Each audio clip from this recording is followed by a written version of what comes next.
The bass from the club speakers vibrated through my chest as Hadley thrust another glass of wine into my hand. 27 years old today, and I'd promised myself I wouldn't get drunk. That promise died somewhere around the second bottle we'd ordered for the table. "To Camille," Hadley shouted over the music, her auburn hair wild around her flushed face. The most uptight assistant in the entire city, finally letting loose for once in her boring life. I laughed despite the insult, because she wasn't wrong. 2 years working as Raphael Anderson's executive assistant had turned me into a woman of schedules and silence. I organized his life with military precision, never asking questions about the meetings that ran until 3 a.m. or the contracts written in language so deliberately vague it made my business degree weep. I kept my head down, my mouth shut, and my distance carefully maintained. Tonight was supposed to be different. Tonight I was just Camille, not the efficient shadow who kept Raphael's empire running. The wine was cheaper than I usually drank, sweet and deceptively smooth. I'd lost count after the third glass. The club lights painted everything in shades of blue and purple, making the world feel dreamlike and unreal. Hadley and our other 2 friends from college were dancing, their movements loose and uninhibited in ways I envied. I excused myself to the restroom, navigating through bodies pressed too close together. The bathroom was a welcome respite from the noise, fluorescent lights harsh after the club's moody lighting. I splashed water on my face, studying my reflection. Dark hair escaped from what had been a neat ponytail hours ago.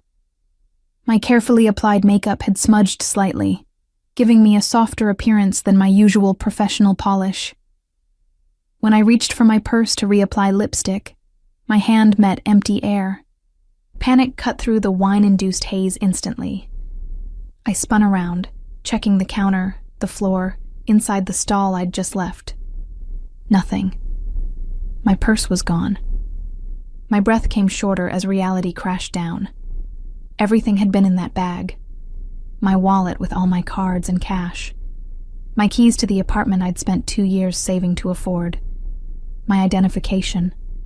The spare phone charger. The small leather notebook where I kept personal notes separate from work. I stumbled back to our table, the music now oppressive rather than celebratory. Hadley was draped over some man I didn't recognize, giggling at something he whispered. Our other friends had disappeared into the crowd entirely. "Hadley," I grabbed her arm, raising my voice to be heard. "Someone stole my purse." She blinked at me slowly, her eyes unfocused. "What?"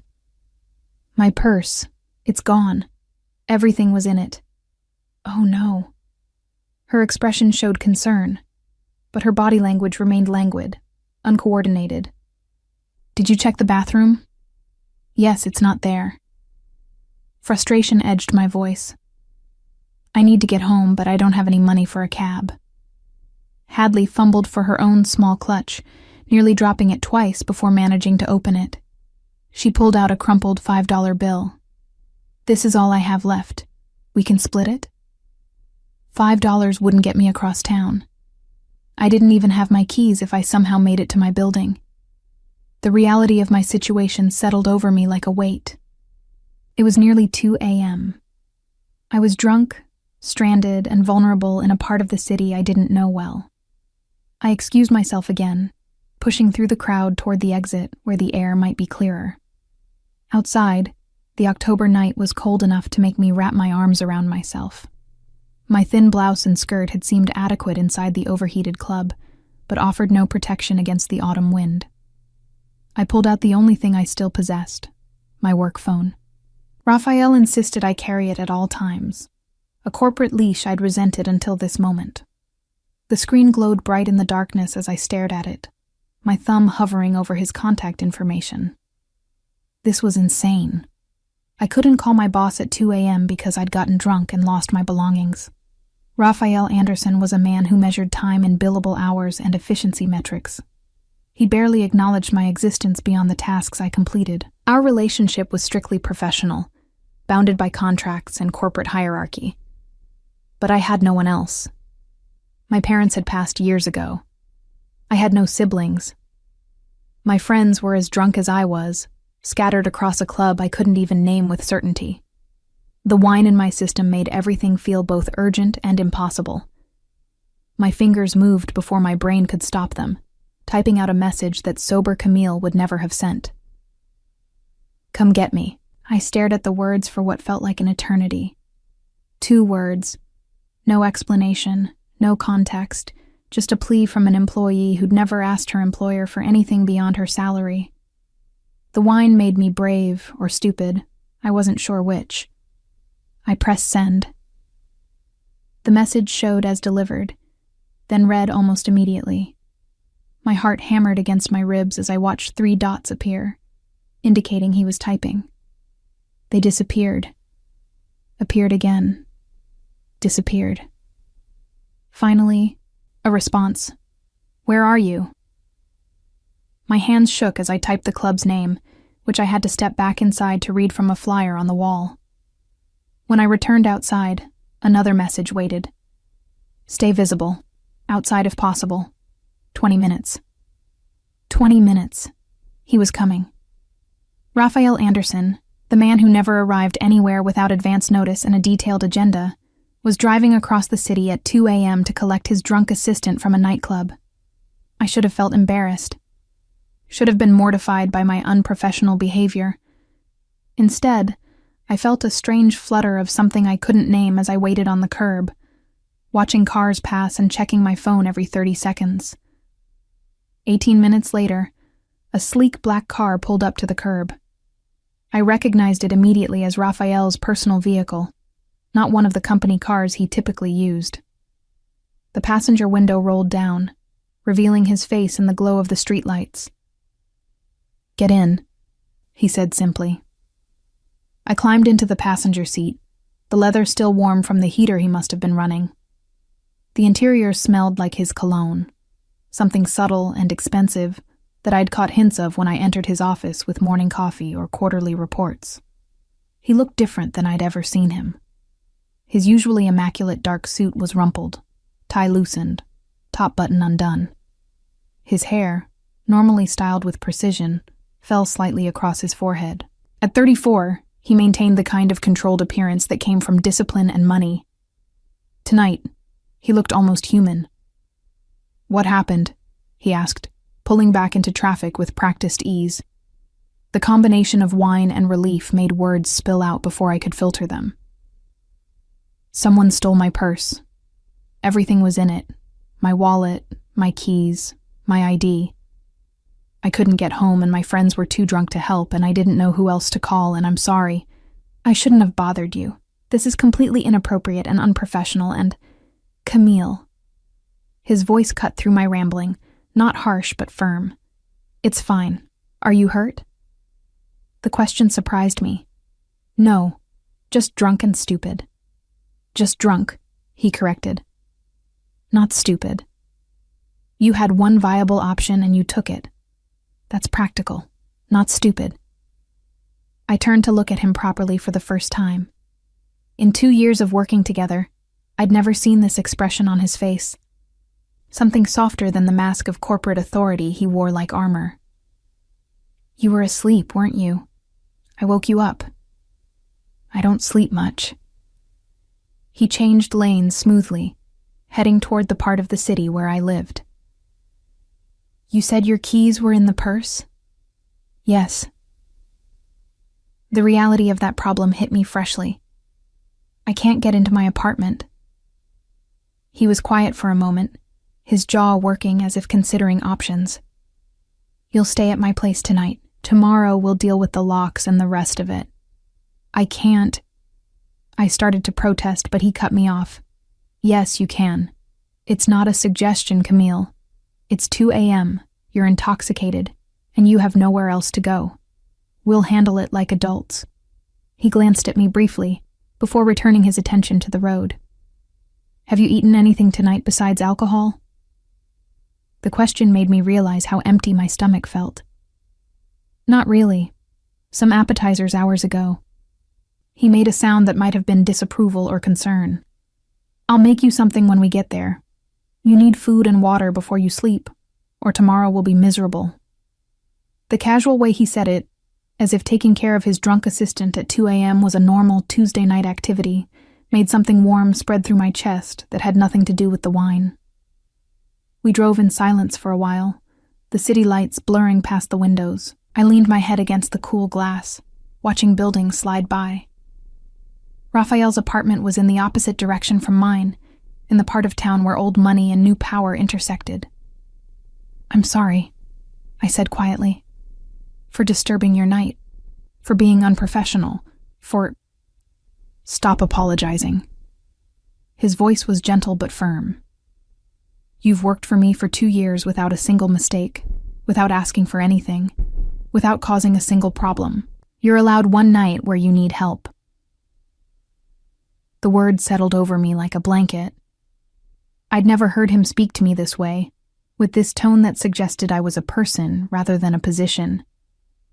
At the office, our interactions were efficient and distant. He gave instructions, I executed them. He asked for reports, I provided them. We existed in carefully maintained professional boundaries. This felt different. This felt dangerous. "How did you leave work?" I asked, suddenly curious. "You're still wearing your suit." "I was reviewing contracts when you texted." He turned onto a quieter street lined with upscale buildings. "I left immediately." "You didn't have to do that." "Yes," he said simply. "I did." We pulled into an underground parking garage beneath a building of glass and steel. Raphael parked in a spot marked with his name, then came around to open my door. I managed to stand without stumbling, though the world tilted slightly when I moved too quickly. He kept a hand at the small of my back as we walked to the elevator, a steadying presence that felt more intimate than it probably should have. The elevator opened directly into his penthouse apartment. No hallway or intermediate floor between the garage and his private space. The apartment was exactly what I would have expected. Minimalist furniture in shades of gray and black, floor-to-ceiling windows overlooking the city, art that probably cost more than I made in a year. But there were also unexpected details. Books stacked on the coffee table, a forgotten coffee cup on the kitchen counter, a jacket draped over the back of a chair, signs of actual life rather than showroom perfection. "Sit," Raphael indicated the kitchen island, as he shrugged out of his suit jacket and rolled up his sleeves. "Water first, then food." I obeyed, climbing onto one of the modern bar stools and accepting the large glass of water he placed in front of me. I drank half of it immediately, the cold liquid soothing my wine-dried throat. He moved around the kitchen with surprising competence, pulling ingredients from the refrigerator and cabinets. Within minutes, the scent of eggs and toast filled the air.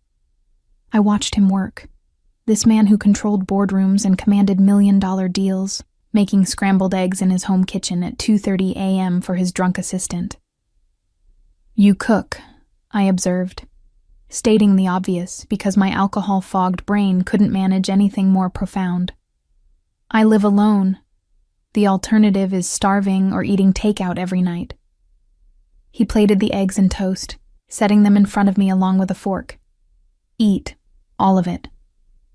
The food was simple but perfect, exactly what my stomach needed. I ate slowly, aware of him watching me with an expression I couldn't quite read. Concern?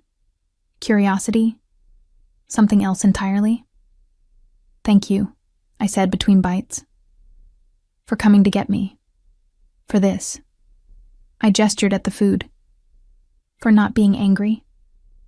He leaned against the counter across from me, his own glass of water in hand. "Why would I be angry?" "Because this is inappropriate. Because I'm your employee and I got drunk and called you in the middle of the night like you're my personal rescue service. Camille." He said my name in a way that made me look up from my plate. "You've never asked me for anything in 2 years. Not a favor, not special treatment, not even a day off when you had that terrible flu last winter and came to work anyway because we had the merger presentation." I remembered that week.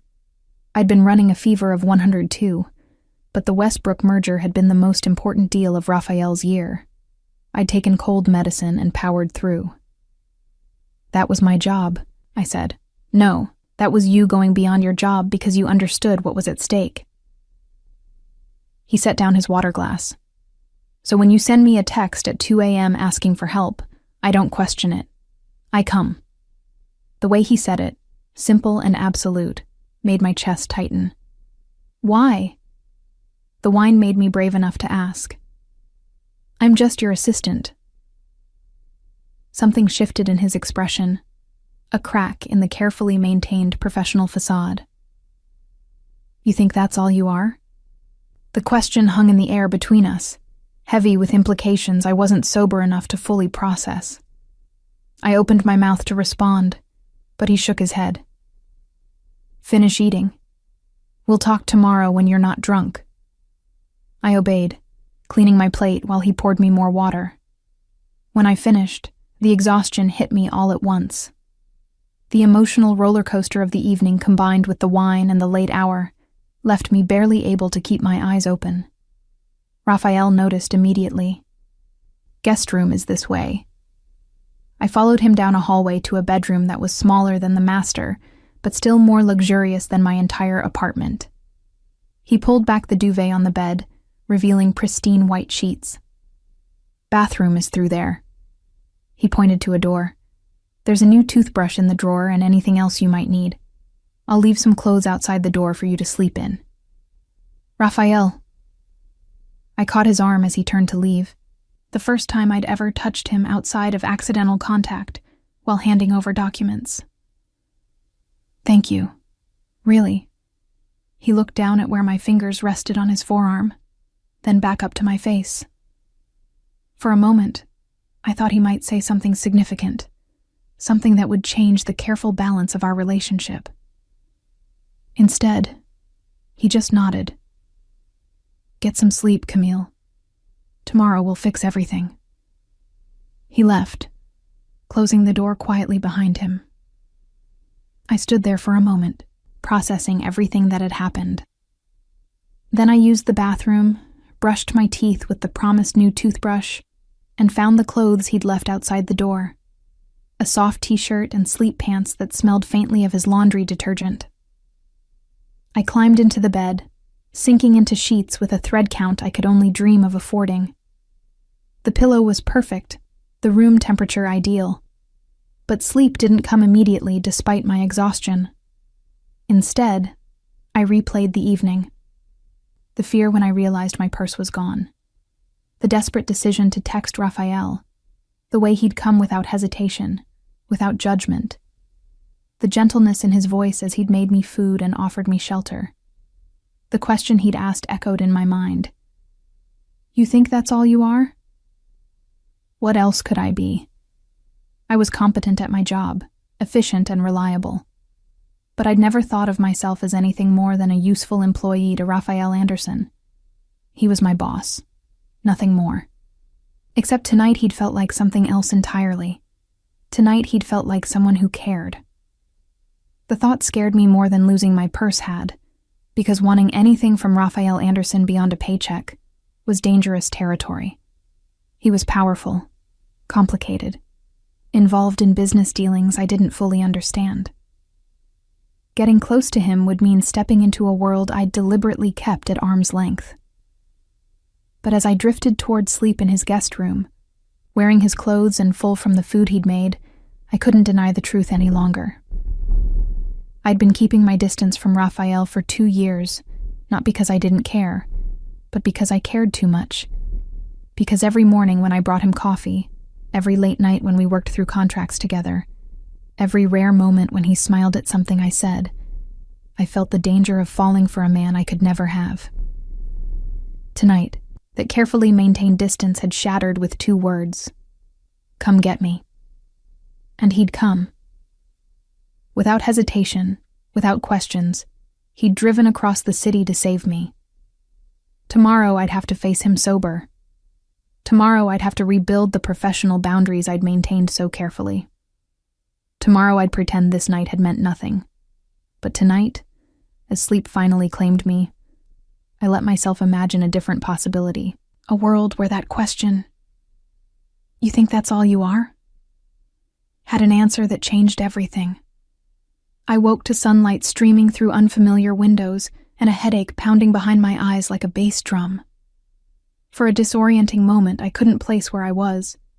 The sheets were too soft, the room too quiet, the ceiling too high. Then memory crashed back in waves. The club, the stolen purse, the desperate text message. Raphael appearing like some dark-suited savior at 2 a.m. Oh God. I sat up too quickly, immediately regretting it as the room spun. I pressed my palms against my eyes, trying to organize the fragments of last night into something coherent. I'd drunk texted my boss. He'd driven across the city to collect me. I'd slept in his guest room wearing his clothes. The professional mortification was overwhelming. I stumbled to the bathroom, splashing cold water on my face and trying to make my hair look less like a bird's nest. My reflection in the mirror showed exactly what I felt like. A woman who'd made spectacularly poor decisions and now had to face the consequences. The clothes Raphael had left for me last night sat folded on the bathroom counter. His t-shirt hung loose on my frame. The sleep pants rolled at the waist to keep them from falling off. I looked ridiculous, but I had no other options. When I finally gathered enough courage to leave the bedroom, I found Raphael in the kitchen, dressed in dark slacks and a crisp white shirt, sleeves rolled to his elbows. He was reading something on his tablet while drinking coffee from a simple black mug. He looked up when I entered, his expression unreadable. "Good morning. How's the head?" "Survivable." My voice came out rougher than intended. "What time is it?" 8:30. He set down the tablet. "Coffee?" "Please." I slid onto one of the bar stools, the same spot where I'd eaten scrambled eggs in the middle of the night. "I'm sorry about last night. About all of it." Raphael poured coffee into a mug and placed it in front of me, along with cream and sugar. "You've apologized enough. How you take your coffee, I know, but I don't know how you're feeling this morning beyond the headache." I wrapped my hands around the warm mug, drawing comfort from it. Embarrassed, mortified, like I want the earth to swallow me whole. That's excessive. He leaned against the counter, the posture casual in a way I'd never seen at the office. "You had your purse stolen on your birthday. You made the practical choice to ask for help. There's nothing embarrassing about that." "I drunk texted my boss at 2 a.m., I pointed out. "You texted someone you trusted when you were in trouble." He took a sip of his coffee. "I'd be more concerned if you hadn't." The matter-of-fact way he said it, as if my trust in him was expected and natural, made something shift in my chest. I studied him over the rim of my mug, seeing details I'd never noticed in our office interactions. The slight shadow along his jaw from missing his usual morning shave. The way his hair fell less perfectly without product. The coffee stain on his otherwise pristine shirt cuff. "You stayed up," I observed. "You haven't slept." I had work to finish. He didn't elaborate, which was typical. Raphael never explained more than necessary about his business dealings. "On a Saturday morning?" "Business doesn't stop for weekends, Camille. You know that better than most." He set down his mug. "I've already made arrangements to have your locks changed. A locksmith will meet us at your apartment in an hour. I've also contacted the credit card companies to freeze your accounts and ordered replacement cards. They'll arrive by Monday." I stared at him, processing. "You did all that this morning?" "I did it last night while you slept." He pulled out his phone, tapping through screens. "I also filed a police report about the theft and contacted 3 banks to dispute any fraudulent charges if your cards were used. Your new driver's license can be processed Monday morning if you come into the DMV with me. I know someone there who can expedite it." Of course he did. Raphael Anderson knew someone everywhere, had connections that spiderwebbed through the city in ways I'd never fully mapped. "You didn't have to do all that," I said quietly. "Yes, I did." He looked up from his phone, his dark eyes direct. "You're my responsibility. I'm your employee. You're more than that." The words hung between us, an echo of last night's loaded question. I wanted to push, to ask what he meant, but the intensity in his gaze made me look away first. "I need to call my friends," I said, changing the subject to safer ground. "They're probably worried." "One of them texted your work phone around 3 a.m., Hadley Carter. I responded that you were safe and would contact her today." He slid my phone across the counter. The battery was low, so I charged it. Everything. He'd thought of everything. While I'd been sleeping off wine and chaos, Raphael had systematically solved every problem my stolen purse had created. The efficiency was characteristic, but the care behind it felt like something new. "Thank you." The words felt insufficient for everything he'd done. "I don't know how to repay you for all this." "You don't repay me." His voice was firm. "You accept help when you need it, and you know you can count on me. That's how this works." "How what works?" He was quiet for a moment, seeming to choose his words carefully. "Us. Whatever this is between us." My heart hammered against my ribs. "What is this between us?" Raphael set down his coffee cup with deliberate precision. "That's what we need to figure out.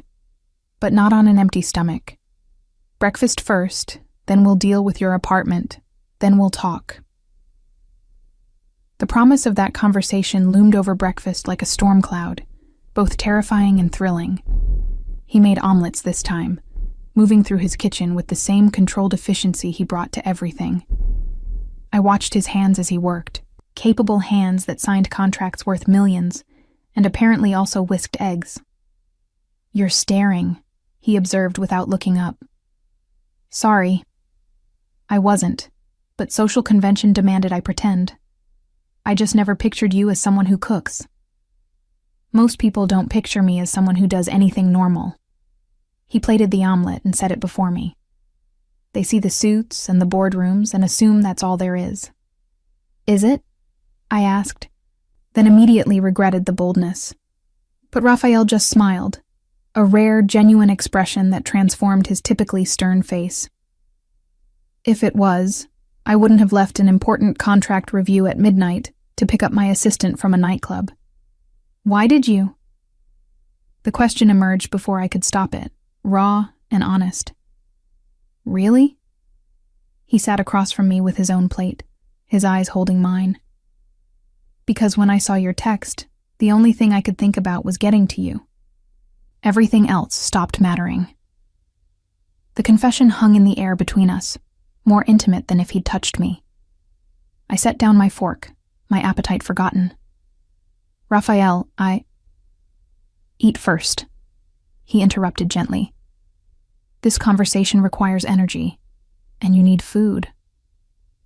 I obeyed, though the omelet could have been cardboard for all I tasted it.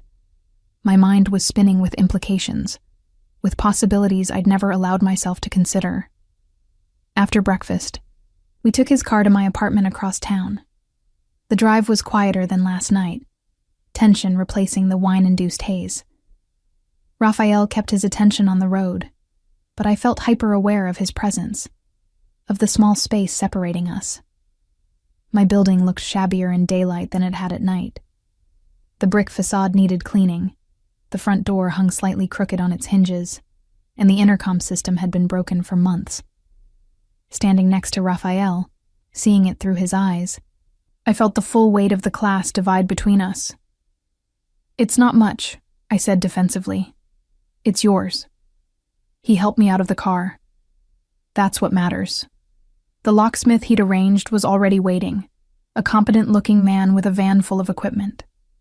Raphael handled the interaction, explaining what was needed while I stood uselessly by, still wearing his oversized clothes. Inside my apartment, I felt both relief and embarrassment. Relief to be in my own space, embarrassment at what that space revealed. My one bedroom was roughly the size of Raphael's living room.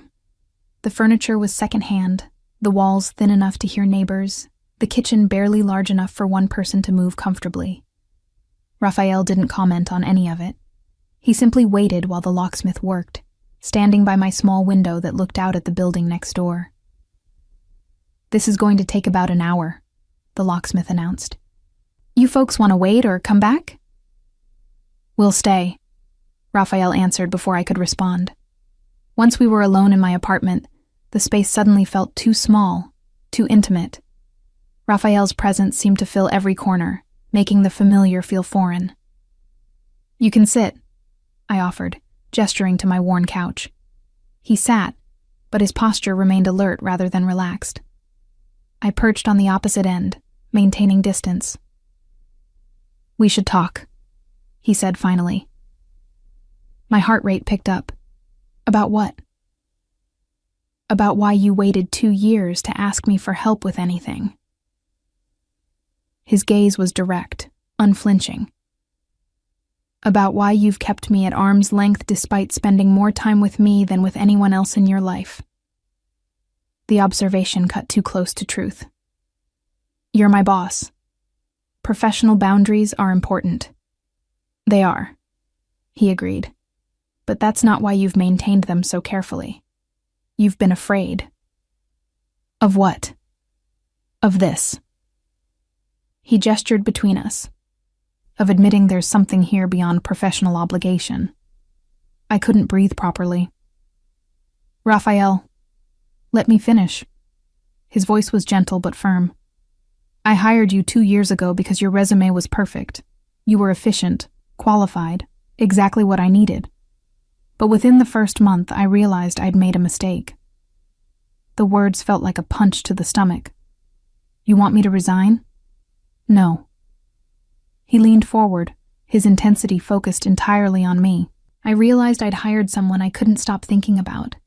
Someone whose intelligence challenged me, whose silence spoke volumes, whose presence made 12-hour workdays feel bearable. I stared at him, unable to process what I was hearing. "Do you know why I rarely acknowledge you at the office?" he continued. "Why I keep our interactions brief and professional?" I shook my head, not trusting my voice. "Because if I didn't maintain that distance, I'd cross lines I shouldn't cross. I'd pull you into my world completely, and that's dangerous for someone like you." "Someone like me?" I found my voice, though it came out rough. "Someone good. Someone untangled from the complications of my business dealings. Someone who deserves better than what I could offer." His jaw tightened. "I've kept you at distance to protect you, Camille. From me, from my world, from everything that touching me would bring into your life." The confession should have frightened me. Instead, I felt something like anger kindle in my chest. "Don't I get a say in that?" I demanded. "In what I can handle, in what I choose." "Do you know what you'd be choosing?" His voice hardened slightly. "My business isn't just boardrooms and contracts. There are aspects I've deliberately kept you away from. People who would use anyone close to me as leverage. Complications that would compromise the safe, quiet life you've built here." I laughed, the sound bitter. "Safe? My purse was stolen last night. My safe, quiet life left me stranded and vulnerable. The only safety I felt was when you showed up." Something shifted in his expression. "Camille, for 2 years I've told myself I was maintaining professional distance." I interrupted, my voice shaking. "But you're right. I was afraid. Not of your business or your world. I was afraid of wanting you, of caring about you beyond what was appropriate, of lying awake at night thinking about you when I should have been thinking about anything else." Raphael went very still. "You've wanted me?" The vulnerable note in his voice, so at odds with his usual control, made me brave. "Yes." The admission felt like jumping off a cliff.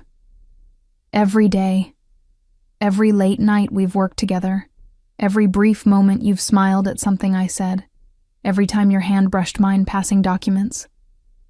I've wanted you so much it terrified me. He stood, crossing the small space between us in 2 strides.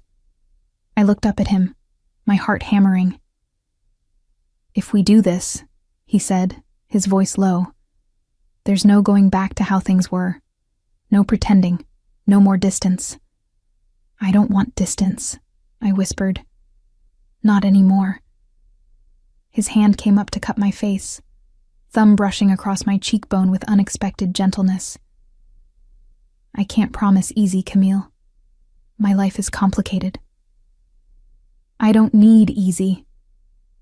I reached up, covering his hand with mine. "I need real." He kissed me then, and it felt like everything I'd imagined, and nothing like it at the same time. His lips were firm but gentle, questioning rather than demanding. I responded instinctively, my hands finding their way to his shoulders, feeling the solid muscle beneath his shirt.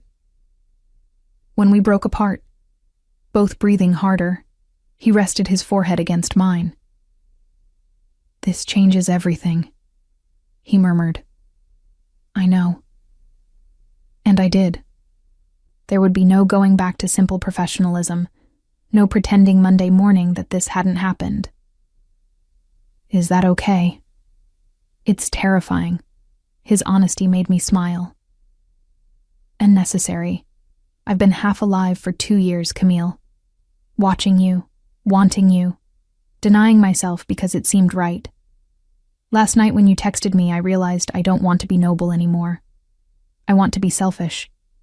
"Selfish how?" His smile was slight but genuine. "I want you in every way I can have you. As my assistant, yes, but also as my partner. Someone who knows my world and chooses to be in it anyway. Someone who sees the complications and stays." The intensity of his words should have overwhelmed me. Instead, I felt clarity settle over everything. "I'm staying," I said simply. The locksmith's knock on the door interrupted whatever Raphael might have said next. He stepped back, giving me space as I answered. The new keys were ready, 3 copies that I accepted with gratitude. After the locksmith left, Raphael and I stood in my small apartment, everything between us fundamentally altered. "What happens now?" I asked. "Now," he said, pulling out his phone, "I take you to get clothes that aren't mine. Then we get you a temporary ID so you can function this weekend. Monday we'll handle the DMV and your credit cards. And somewhere in all of that we figure out what this is between us." "And at work?" The practical question had to be asked. "At work, we maintain professionalism." His expression grew serious. "But after hours, you're mine, if you want to be." The possessiveness in his voice should have bothered me. Instead, it sent a thrill through my system. "I want to be." He pulled me close, his arms solid around me. I rested my head against his chest, listening to his heartbeat, steady and strong. "No more distance," he murmured into my hair. "No more distance," I agreed, standing there in my shabby apartment, wearing his 2 large clothes, with my life in chaos from the previous night. I felt something settle into place. The fear that had kept me frozen for 2 years dissolved. Raphael Anderson was complicated, powerful, involved in things I didn't fully understand. But he was also the man who'd come without hesitation when I needed him, who'd solved my problems while I slept, who'd looked at me like I was precious rather than convenient. Whatever came next would be messy and complicated, but it would be real. And after 2 years of careful distance, real was exactly what I needed. The following weeks blurred into a new rhythm that felt both thrilling and precarious. At the office, Raphael and I maintained the same professional dynamic we'd always had. I brought him coffee at precisely 8:15 each morning, scheduled his meetings with military precision, and kept my expression neutral during conference calls where he negotiated deals I only partially understood. But after hours, everything was different. He'd take me to restaurants where the menus had no prices, and the waitstaff knew him by name. We'd talk for hours about everything except work, discovering that beneath our professional compatibility lay something deeper. He told me about growing up with a father who'd built an empire through ruthless determination, about the pressure of inheriting expectations along with wealth, I told him about my parents' accident when I was 19, about putting myself through business school while working 3 jobs, about the loneliness of building a life with no family to fall back on. "That's why you're so self-sufficient," he observed one evening over wine that probably cost more than my monthly rent. "You've had to be." Is that a compliment or a criticism? It's an observation. His fingers traced patterns on the back of my hand. And an explanation for why you waited so long to ask for help. 3 months into whatever we were calling this relationship, I arrived at work to find Owen Hughes, Raphael's chief legal counsel, waiting outside the office. His expression was grim. "Camille." He nodded politely. "Is Raphael in yet?" He had an early meeting downtown. I unlocked the office door, noting Owen's unusual tension. "Is something wrong? I need to speak with him as soon as possible. It's urgent." My stomach tightened with unease. In 2 years, I'd never seen Owen look this worried. "I can call him—" "No." Owen's response was too quick. "Just have him contact me when he arrives. And Camille." He hesitated. "Be careful." The cryptic warning stayed with me as I went through my morning routine. When Raphael finally arrived at 9:30, his expression told me he already knew something was wrong. "Owen's looking for you," I said as he passed my desk. "He said it was urgent." Raphael's jaw tightened. "Get him on the line. And Camille, hold all my other calls." I connected them, then sat at my desk trying not to listen to the one-sided conversation filtering through the partially open door. Raphael's voice was too low to make out words, but his tone grew increasingly cold as the call progressed. When he finally emerged 20 minutes later, his face was a mask I'd learned meant trouble. "We need to talk," he said quietly. "Not here." "Can you clear my schedule for the afternoon?" Fear coiled in my stomach, but I nodded. "Of course. Where are we going?" "Somewhere private." He drove us to his apartment in silence, his hands tight on the steering wheel. I didn't push for information, recognizing the signs of a man trying to control something that was spiraling beyond his grasp.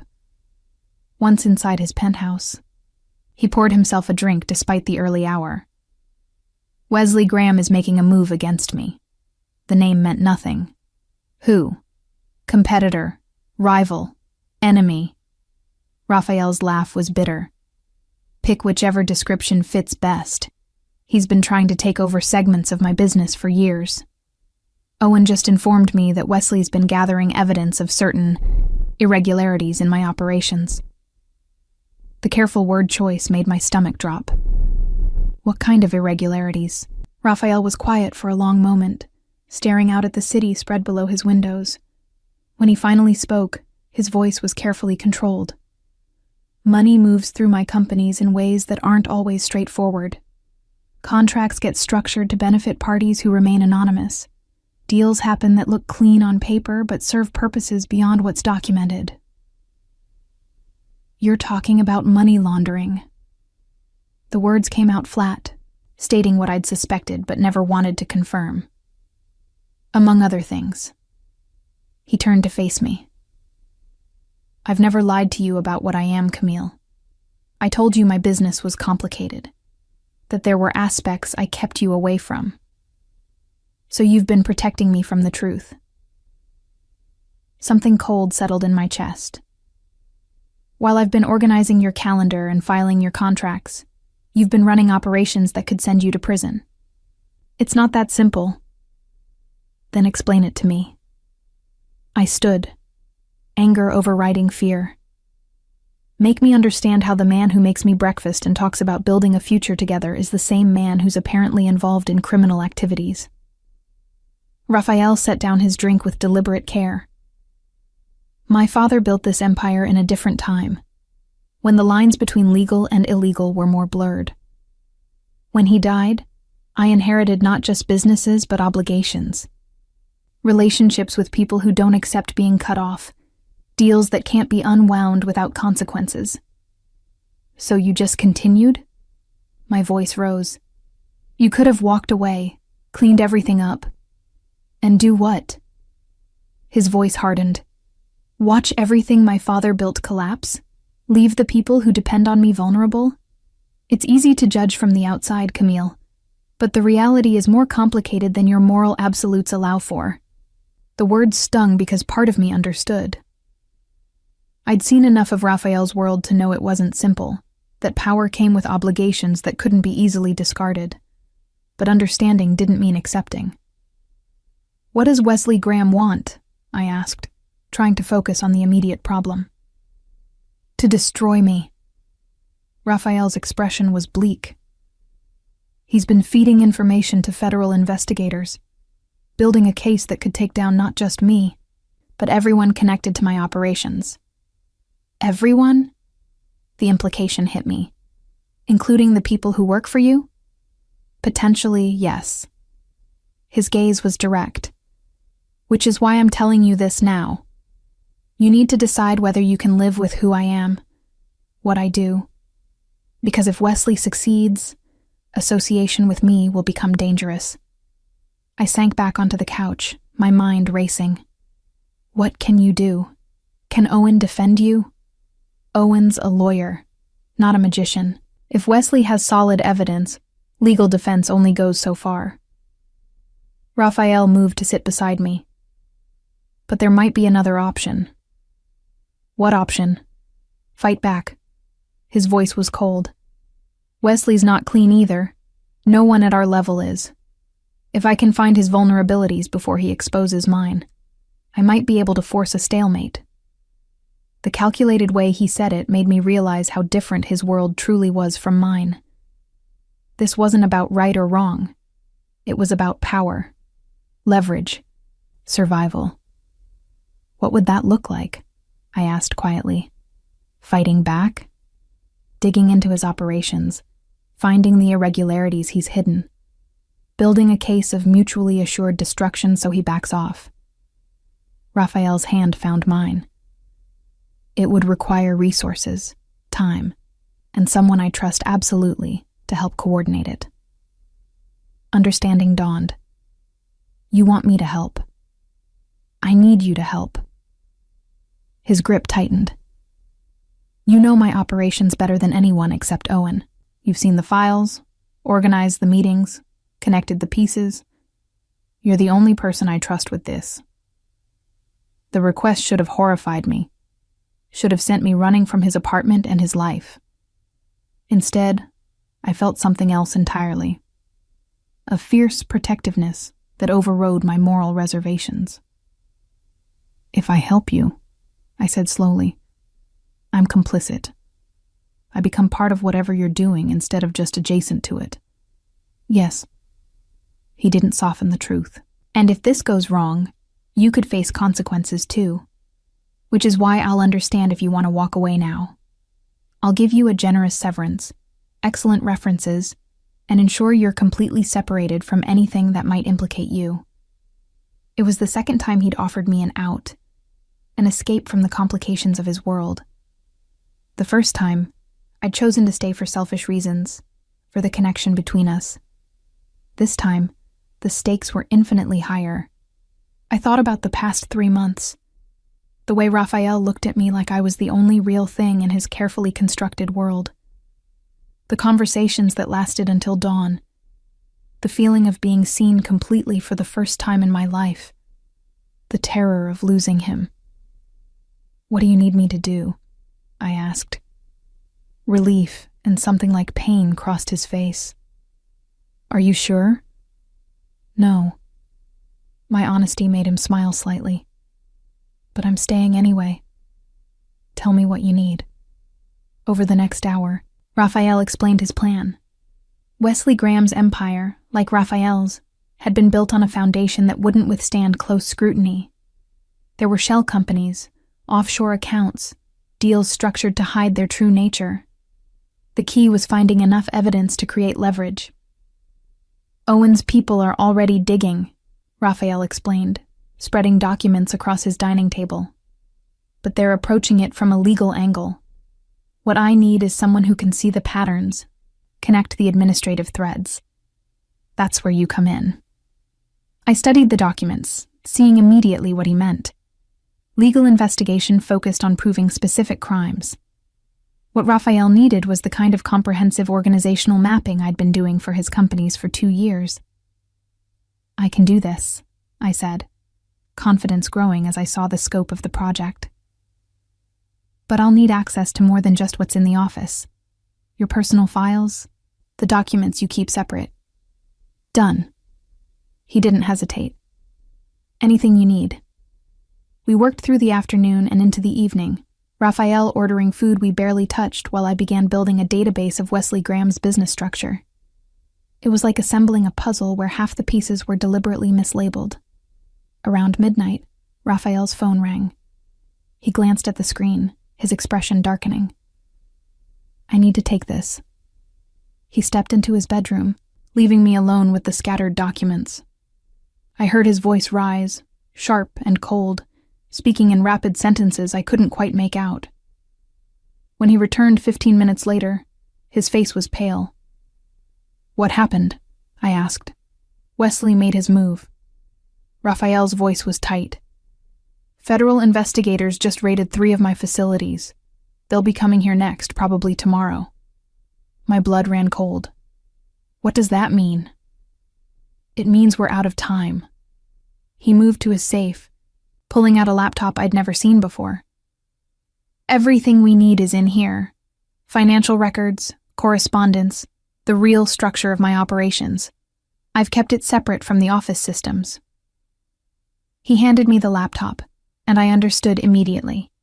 This was his insurance policy. The evidence that could save him or destroy him, depending on who controlled it. "Why are you giving this to me?" I asked. "Because if they raid my properties, they'll seize everything. But they won't look at my assistant's apartment. Not immediately." His gaze was intense. "I need you to keep this safe, study it, find what we need to stop Wesley." The weight of what he was asking settled over me. "Raphael, if they find this at my place..." "I know." He cupped my face in his hands. "I know what I'm asking. If you can't do it, tell me now. I'll find another way." I should have refused. Should have recognized this as the moment to extract myself from a situation spiraling toward disaster. Instead, I thought about the man before me. Complicated and flawed, but also the person who'd shown me what it meant to be chosen, to be trusted completely. "I'll do it," I said. "But Raphael, you need to promise me something." "Anything."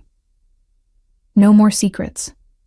If I'm risking everything to help you, I need to know exactly what I'm protecting. All of it." He was quiet for a long moment, something like grief passing across his face. Then he nodded. "All of it," he agreed. "Starting now." What followed was the longest night of my life. Raphael talked, and I listened, as he laid bare the full scope of his empire. The legitimate businesses that formed its public face, the shell companies that moved money between jurisdictions, the partnerships with people whose names I recognized from news reports about organized crime, the deals that existed in the gray space between legal and illegal, morally defensible and morally bankrupt. "I'm not innocent," he said as dawn light began filtering through his windows. "I've made choices that hurt people, even if indirectly. I've prioritized profit over ethics more times than I can count. But I'm also not the monster Wesley will paint me as. I've tried to minimize harm, to use my influence for good when I could." "That's not exactly a ringing endorsement of your character," I observed. His smile was bleak. "No, but it's honest, which is more than most people at my level offer." I studied him in the early morning light, this man who'd given me everything I'd been afraid to want, and saw him clearly for the first time. Not the powerful businessman or the careful boss or the attentive lover, but all of it together. Complicated, flawed, ruthless when necessary, and somehow still the person I'd choose over easier alternatives. "Okay," I said finally. "Now I understand what we're fighting for. Not innocence, because you're not innocent. but the chance to rebuild something better from what exists. You still want to help? He sounded surprised. I still want to help. I reached for his hand. But after we survive this, we're rebuilding everything. Your operations, your business structure, all of it. I'm not spending my life protecting something morally indefensible. Relief and something like hope crossed his face. You're talking about a future. I'm talking about our future. I squeezed his hand. If we have one after this, we will.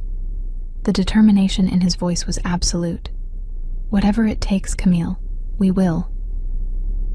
As we sat together watching the sun rise over the city, I understood that the woman who'd drunk texted her boss 3 months ago was gone.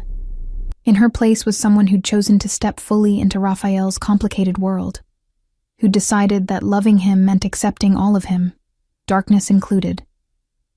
It was terrifying. It was probably stupid. But sitting there with his hand in mine, the weight of his secrets now mine to carry, I couldn't bring myself to regret it. Whatever came next, we'd face it together.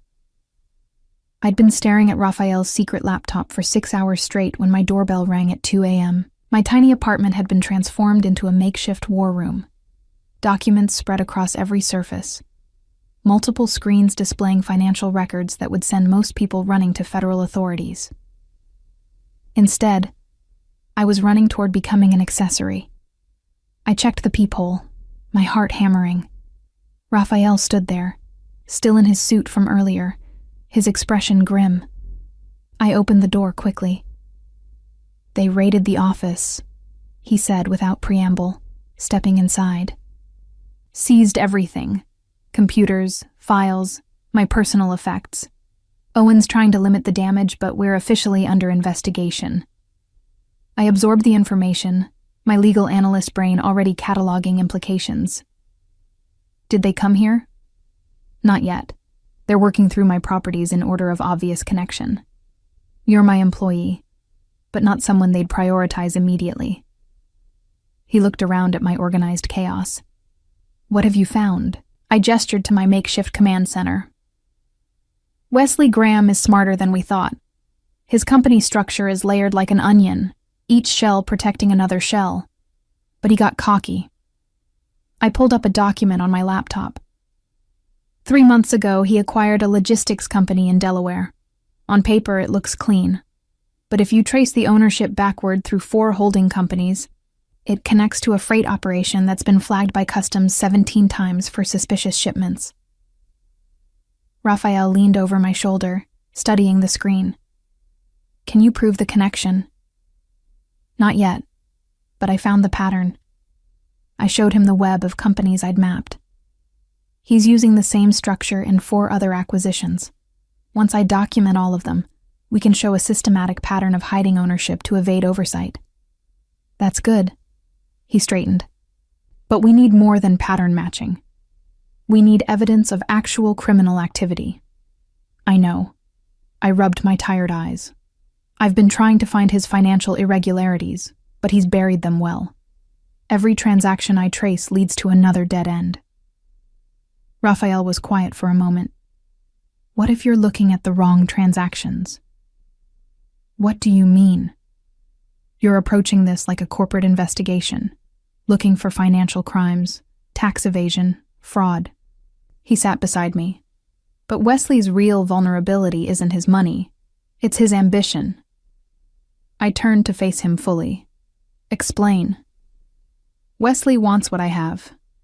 Not just my businesses, but my position, the respect, the fear, the network. Raphael's expression hardened. He's made promises to people to get them to turn against me. Promises he can't keep. If we can document those promises, show he's overextended himself, we can turn his allies against him. Understanding dawned. You want to poison his relationships. I want to expose him as someone who makes deals he can't honor. In our world, that's worse than being criminal. It's being unreliable. He pulled out his own phone. I have contacts who've been approached by Wesley. If we can get them to document what he offered, what he guaranteed, We can build a case that he's reckless and dangerous to work with. It was brilliant and ruthless in equal measure. That won't stop the federal investigation against you. No, but it might buy us time. He met my gaze. If Wesley loses his support network, the pressure on investigators to move quickly decreases. That gives Owen more time to negotiate. Negotiate what? A deal. Raphael's voice was flat. I cooperate with certain aspects of their investigation, provide information on other players, in exchange for reduced charges. It's not ideal, but it's survival. The casual way he discussed betraying criminal associates should have horrified me. Instead, I felt only cold pragmatism. This was the world we'd chosen to fight in. Morality was a luxury we couldn't afford. Okay. I turned back to my screens. Give me the names of Wesley's potential allies. I'll cross-reference them with the documents here, see if I can find evidence of his promises. We worked through the night, Raphael making phone calls while I built profiles of every person Wesley had approached. By dawn, we had 12 testimonials, all documenting outlandish promises Wesley had made to secure support against Raphael. He told Marcus Chen he'd get exclusive shipping contracts for the entire East Coast, Raphael reported, reading from his notes. Chen knows that's impossible. No one has that kind of control, but Wesley sold it convincingly enough that Chen agreed to provide testimony against me. Can you get Chen to recant? I asked. Maybe. If I can show him Wesley's promises are vapor. Raphael looked at what I'd compiled. This is good work, Camille. Really good. The praise warmed me despite my exhaustion. I'm just connecting dots. You're the one who knew where to look. We make a good team. His hand found the back of my neck, massaging the tension there. But you need rest. You've been at this all night. So have you. I'm used to it. His phone buzzed. He glanced at it, his expression darkening. Owen, I need to take this. He stepped into my small bathroom for privacy. I used the break to stand and stretch, my body protesting hours of immobility. Through the thin walls, I could hear my neighbor's television, a morning news show discussing something that seemed impossibly distant from my current reality. When Raphael emerged, his face was carefully neutral, which I'd learned meant bad news he was trying to control. What happened? I asked. The investigators want to interview you. His voice was tight. Tomorrow at 10 a.m. They're calling in everyone who works closely with me. My stomach dropped.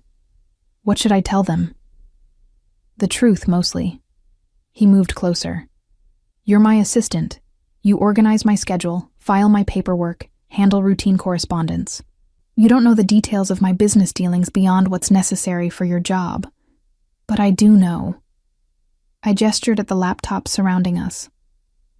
I've spent the past 18 hours learning exactly how your empire works. They don't know that. His hands came to rest on my shoulders. Camille, when they interview you, you need to be the efficient assistant who follows orders without questioning them, not the woman who spent the night building a counterintelligence operation. You want me to lie to federal investigators.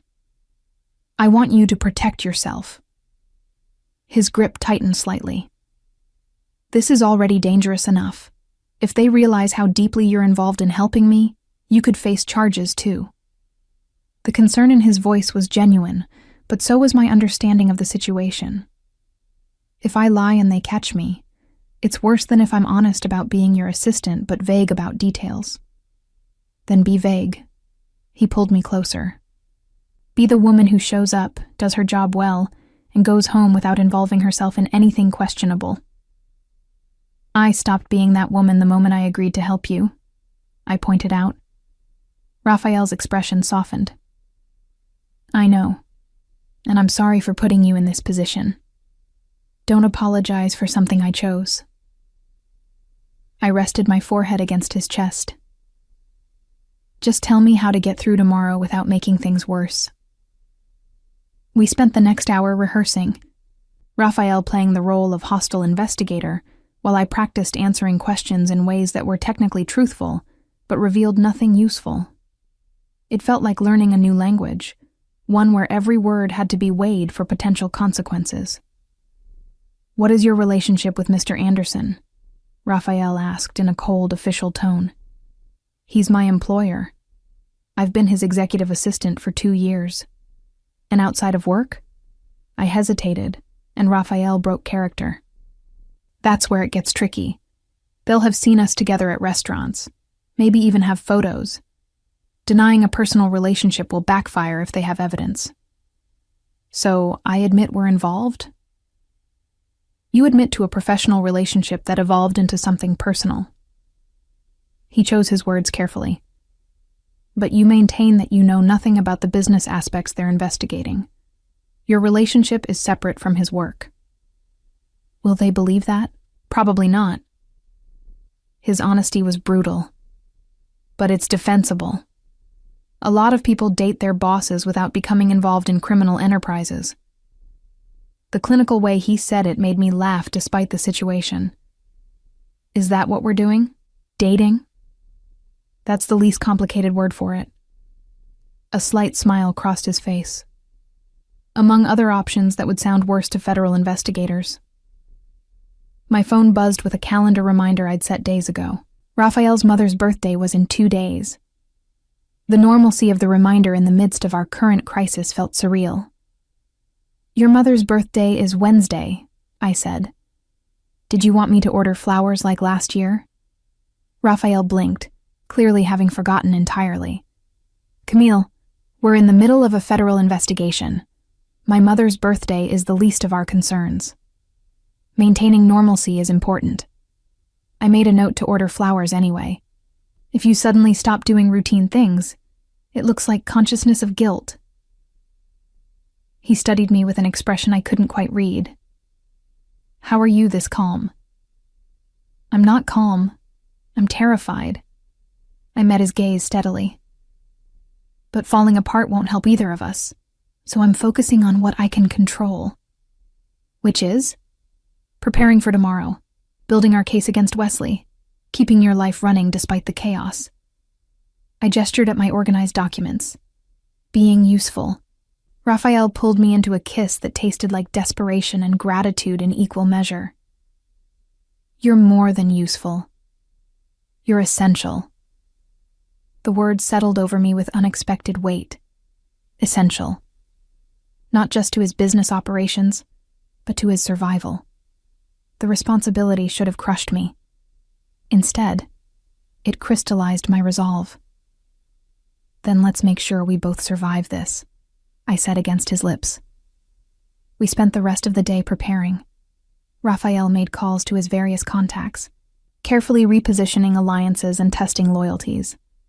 I continued mapping Wesley's operation, finding more evidence of promises that couldn't be kept, of a house of cards built on ambition rather than substance. By evening, we had something resembling a strategy. Owen would use the testimonials Raphael gathered to demonstrate Wesley's unreliability to key investigators. I would navigate my interview without revealing my deeper involvement, and we'd continue building our case, looking for the one piece of evidence that would definitively prove Wesley's operation was more criminal than Raphael's. "It's not much of a plan," I observed as we reviewed everything. "It's better than nothing." Raphael closed his laptop. "And it's all we have." He stayed that night, neither of us willing to be alone with our fears. We didn't talk about the interview tomorrow or the investigation or any of it. Instead, we lay in my narrow bed, holding each other while the city sounds filtered through my thin walls.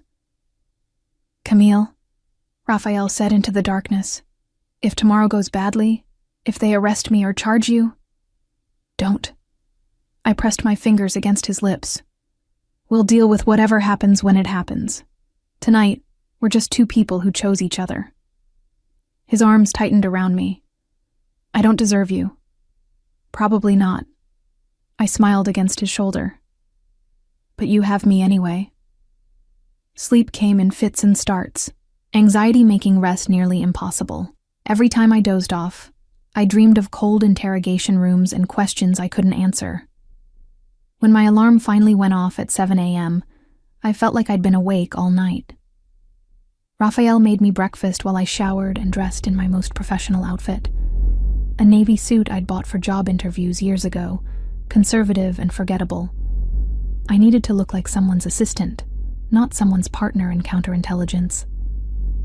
"Remember," Raphael said as we finished eating. "Vague but truthful. Professional but not robotic. You're nervous because being interviewed by federal investigators is nerve-wracking, not because you're hiding something." I am hiding something. They don't know that. He squeezed my hand. "Trust yourself, Camille.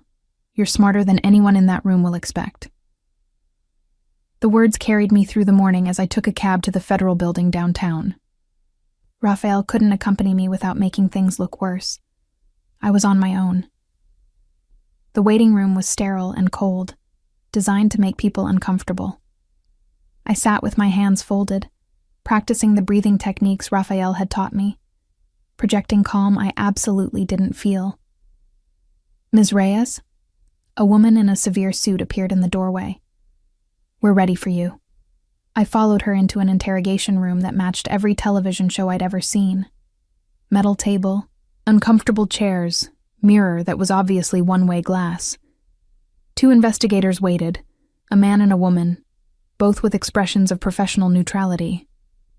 "Thank you for coming in, Ms. Reyes," the woman said. "I'm Agent Morrison. This is Agent Chen. We have some questions about your employment with Raphael Anderson." "Of course." I kept my voice steady. "I'm happy to help however I can. How long have you worked for Mr. Anderson?" 2 years. I started as his executive assistant in October 2 years ago. "And what does that position entail?" I explained my duties, keeping my answer focused on administrative tasks, scheduling meetings, managing correspondence, organizing travel. All true, all boring, all revealing nothing about the deeper operations. "Did you ever handle financial transactions for Mr. Anderson?" Agent Chen asked. "I processed expense reports and maintained some budgets, yes. But I didn't have direct access to accounts or authority to move money." Also true. Raphael had deliberately kept me away from the financial aspects that were most legally problematic. "What about meetings?" Agent Morrison leaned forward. "Did you attend meetings with Mr. Anderson?" "Sometimes to take notes. Mostly I scheduled them without attending." "Did the nature of these meetings ever concern you?" This was the trap question. I took a breath, considering my answer carefully. Mr. Anderson operates multiple businesses across various industries. Some meetings were confidential due to competitive concerns. That's normal in corporate environments. I met her gaze steadily. "If you're asking whether I suspected illegal activity, the answer is no. I organized his schedule.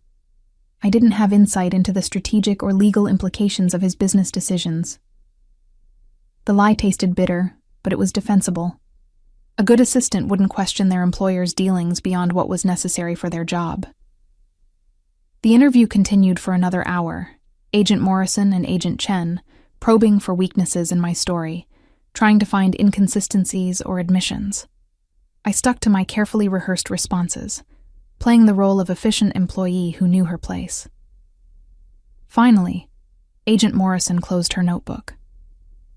"Thank you for your cooperation, Ms. Reyes. We may need to speak with you again." "Of course." I stood, relieved it was over. "I'm happy to help your investigation." As I left the federal building, my phone buzzed immediately. Raphael's text was brief. "How did it go?" "Fine," I typed back. "I'll explain when I see you." But as I walked back toward my apartment, I couldn't shake the feeling that fine was a temporary state. The investigation was far from over, and my interview had been just the opening move in a much longer game. A game where the stakes were our freedom, our future, and everything we'd risk to protect each other. 3 weeks after my federal interview, I'd become someone I barely recognized.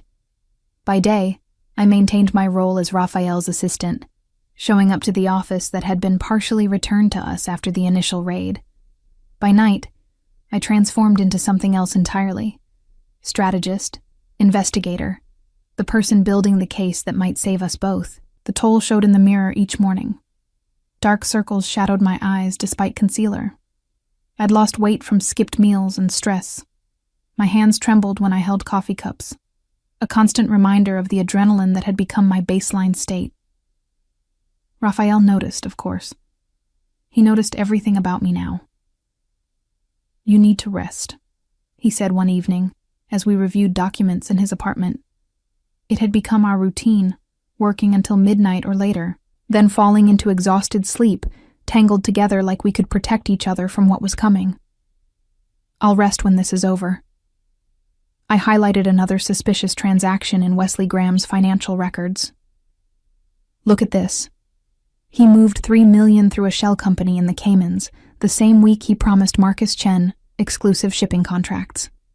He's funding his promises with money that doesn't exist in any legitimate account.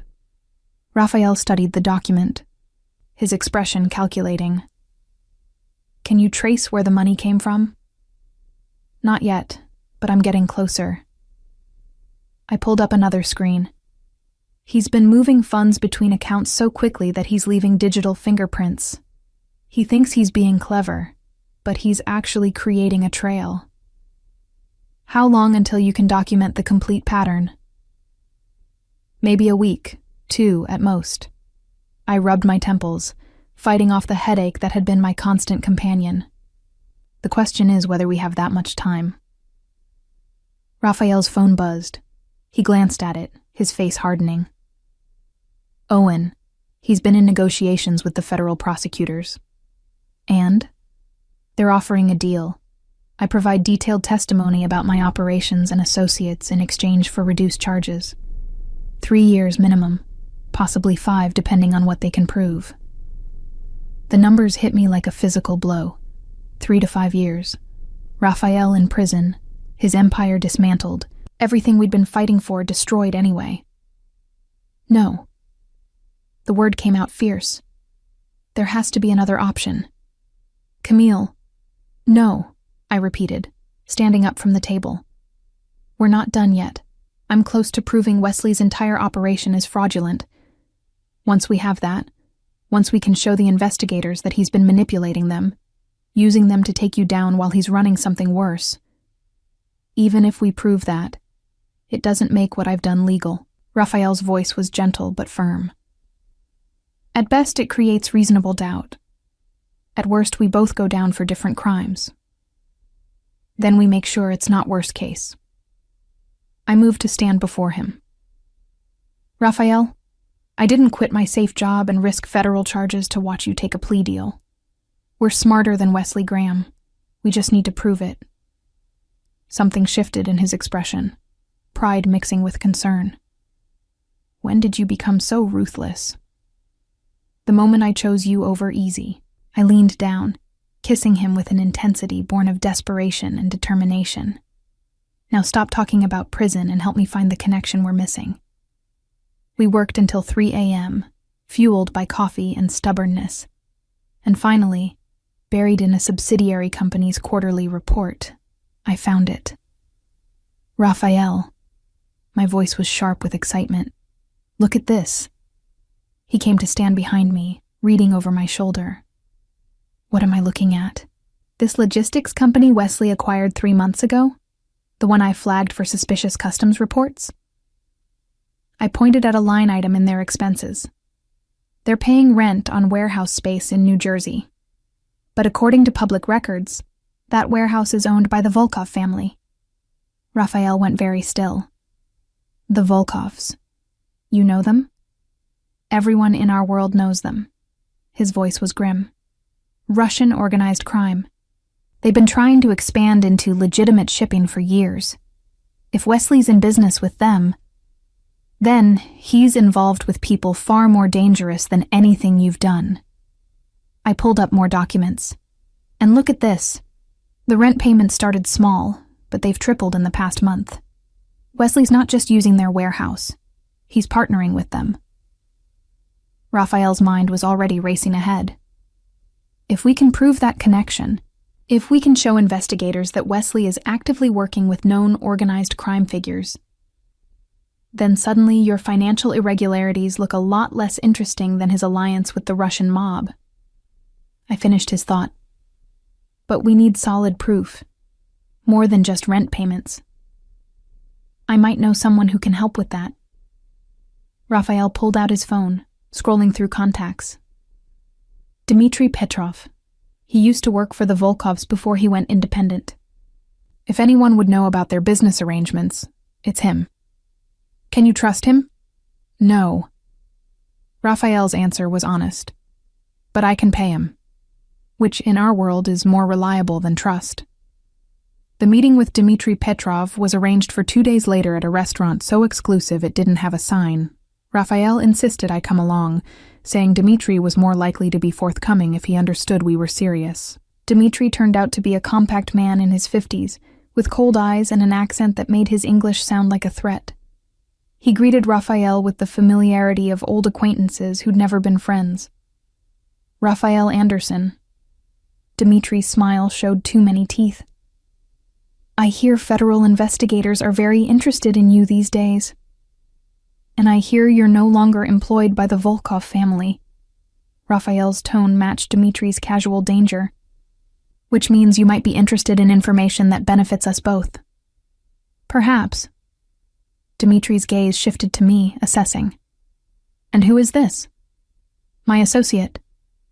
Raphael's hand found the small of my back, possessive. She's been investigating Wesley Graham's operations.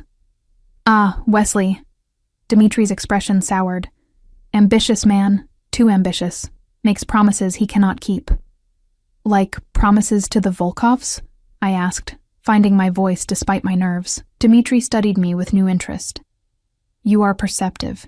Yes, Wesley Graham promised the Volkov family access to shipping channels he does not control. Promised to move their goods through ports where he has no authority. Very foolish. Can you document that? Raphael leaned forward. Written communications, records of meetings, anything that proves Wesley's working with them? I could. Dmitry sipped his vodka thoughtfully. But such information is valuable. What do you offer in return? $200,000. Raphael's voice was flat. And my guarantee that when this is over, I'll owe you a favor. That's worth more than money in the long run. Dmitry considered this, his expression calculating. Finally, he nodded.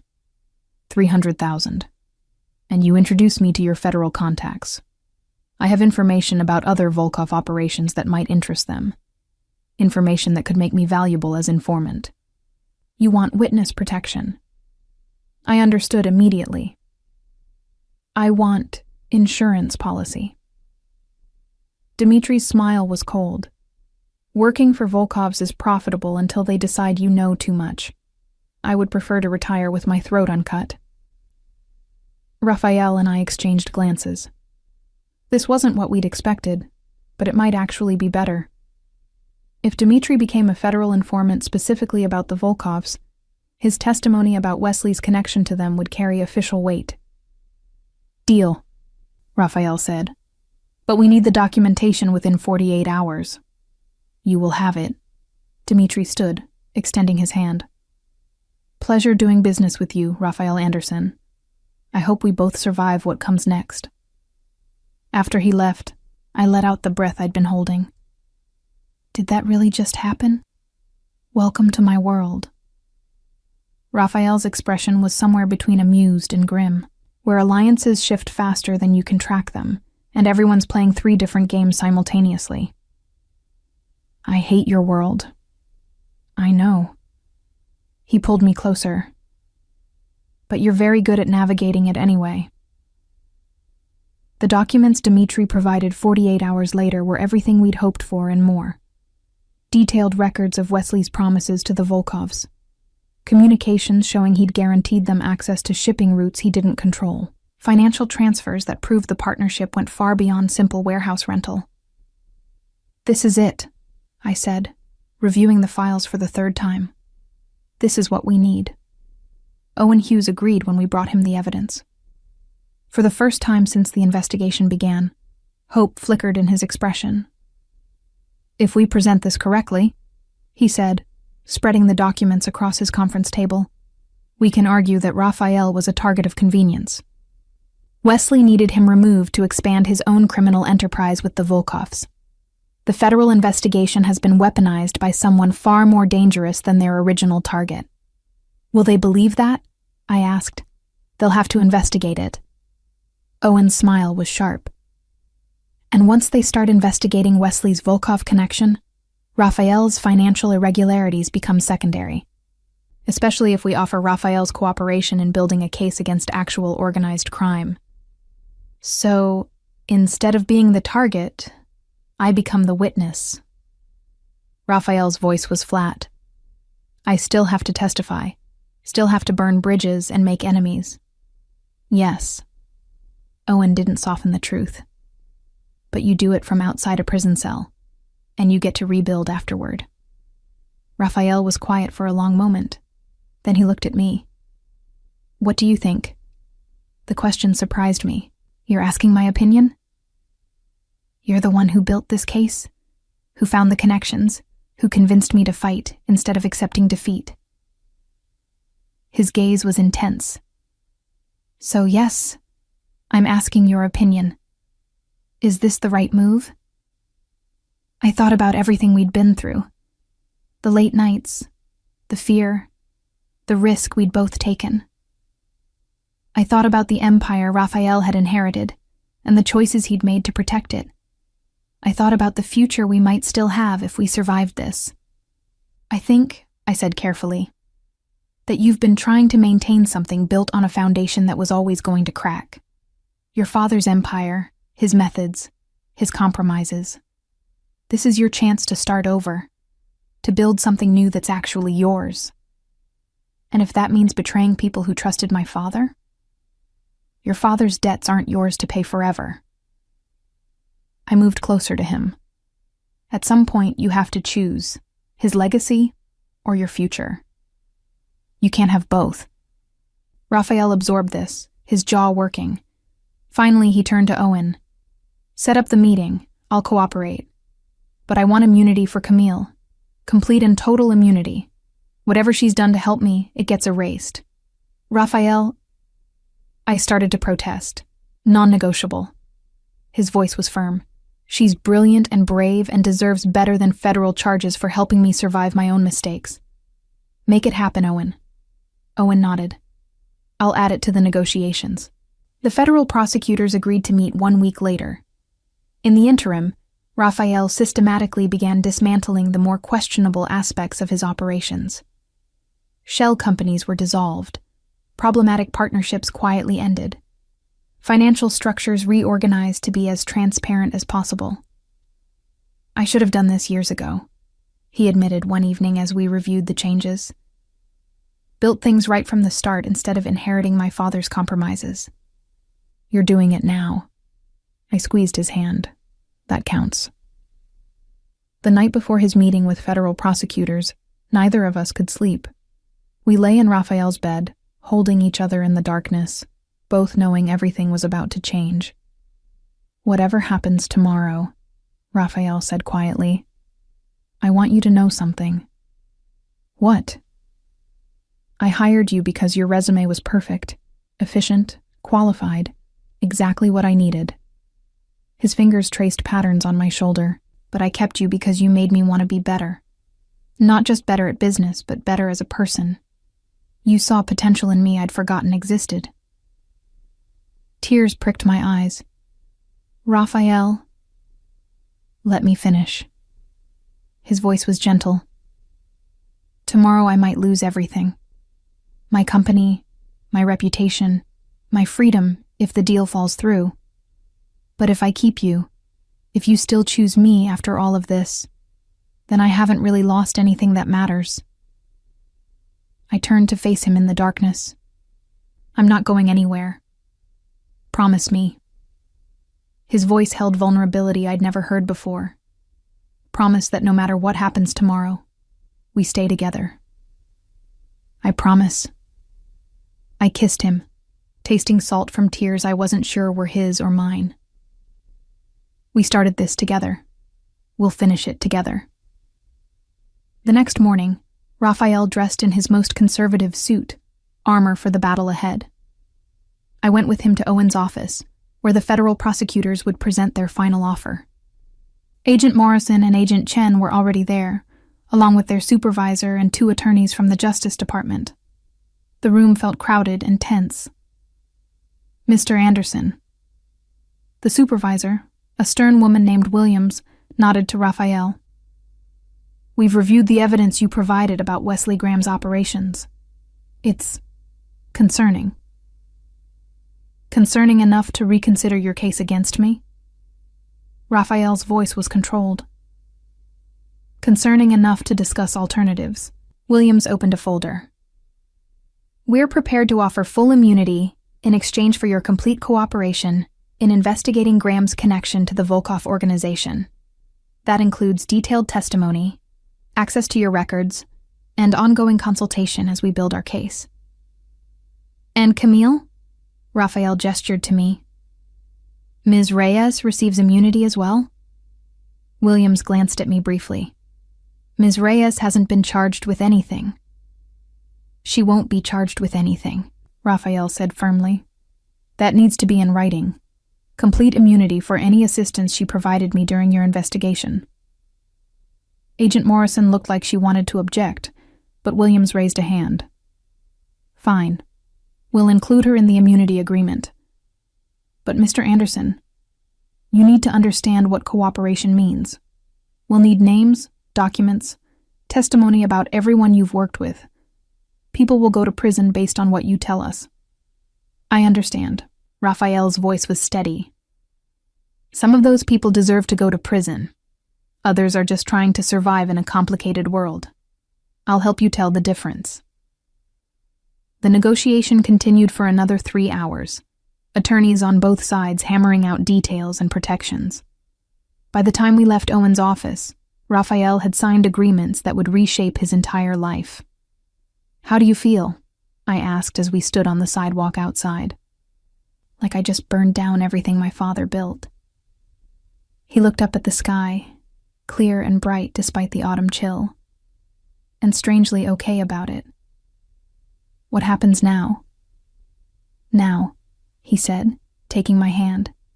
We rebuild. My legitimate businesses stay intact. The problematic ones get dismantled properly, and we start fresh, building something that's actually defensible. We?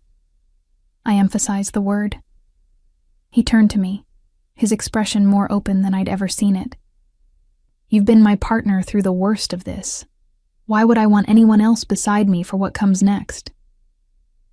Standing there on the sidewalk, the weight of the past months finally lifting, I understood that this was the moment everything had been leading to.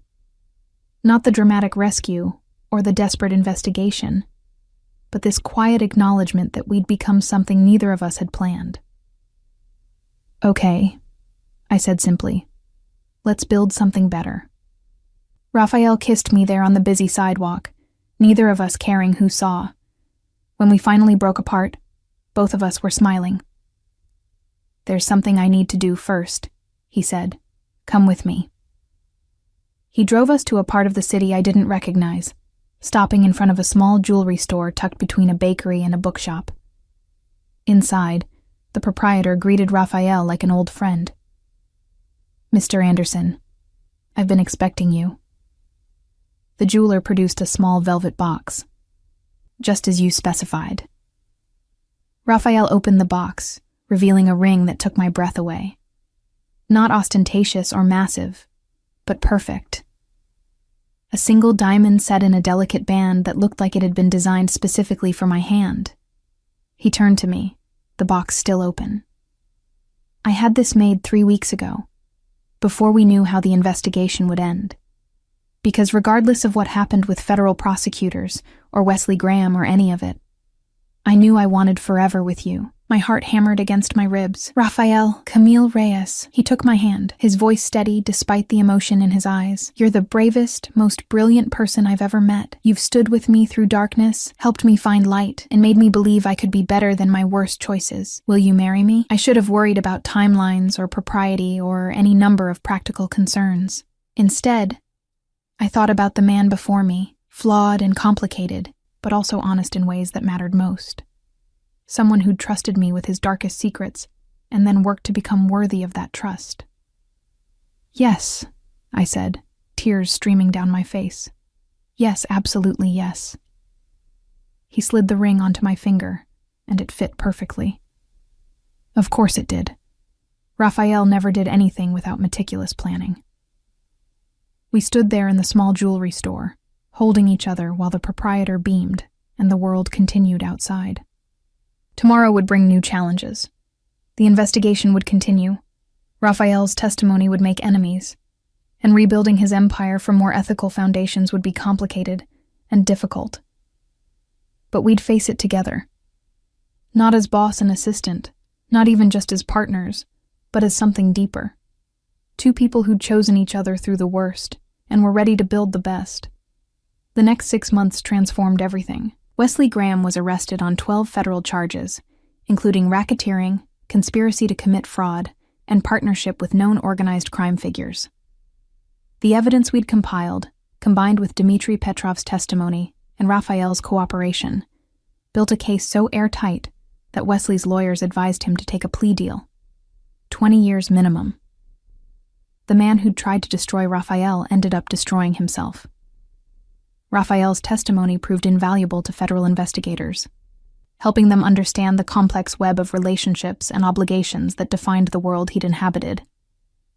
He drew clear lines between those who were genuinely dangerous and those who'd been trapped by circumstance, earning grudging respect from prosecutors who'd expected a typical criminal turning on his associates scenario. But the real work happened in the aftermath. Dismantling the problematic aspects of Raphael's empire while preserving what was legitimate proved more complex than anyone anticipated. That's where I came in. This logistics subsidiary, I said during one of our countless strategy meetings, has legitimate contracts with 3 major retailers. We can't just dissolve it without breaching those contracts and opening us to lawsuits. Owen nodded, making notes. So we restructure instead of dissolve. New ownership structure, complete financial transparency, independent board oversight. Exactly. I pulled up another document. Same with the shipping operation. The business itself is legal. We just need to completely overhaul how it's managed. Raphael watched me work with an expression I'd learned to recognize, pride mixed with something deeper.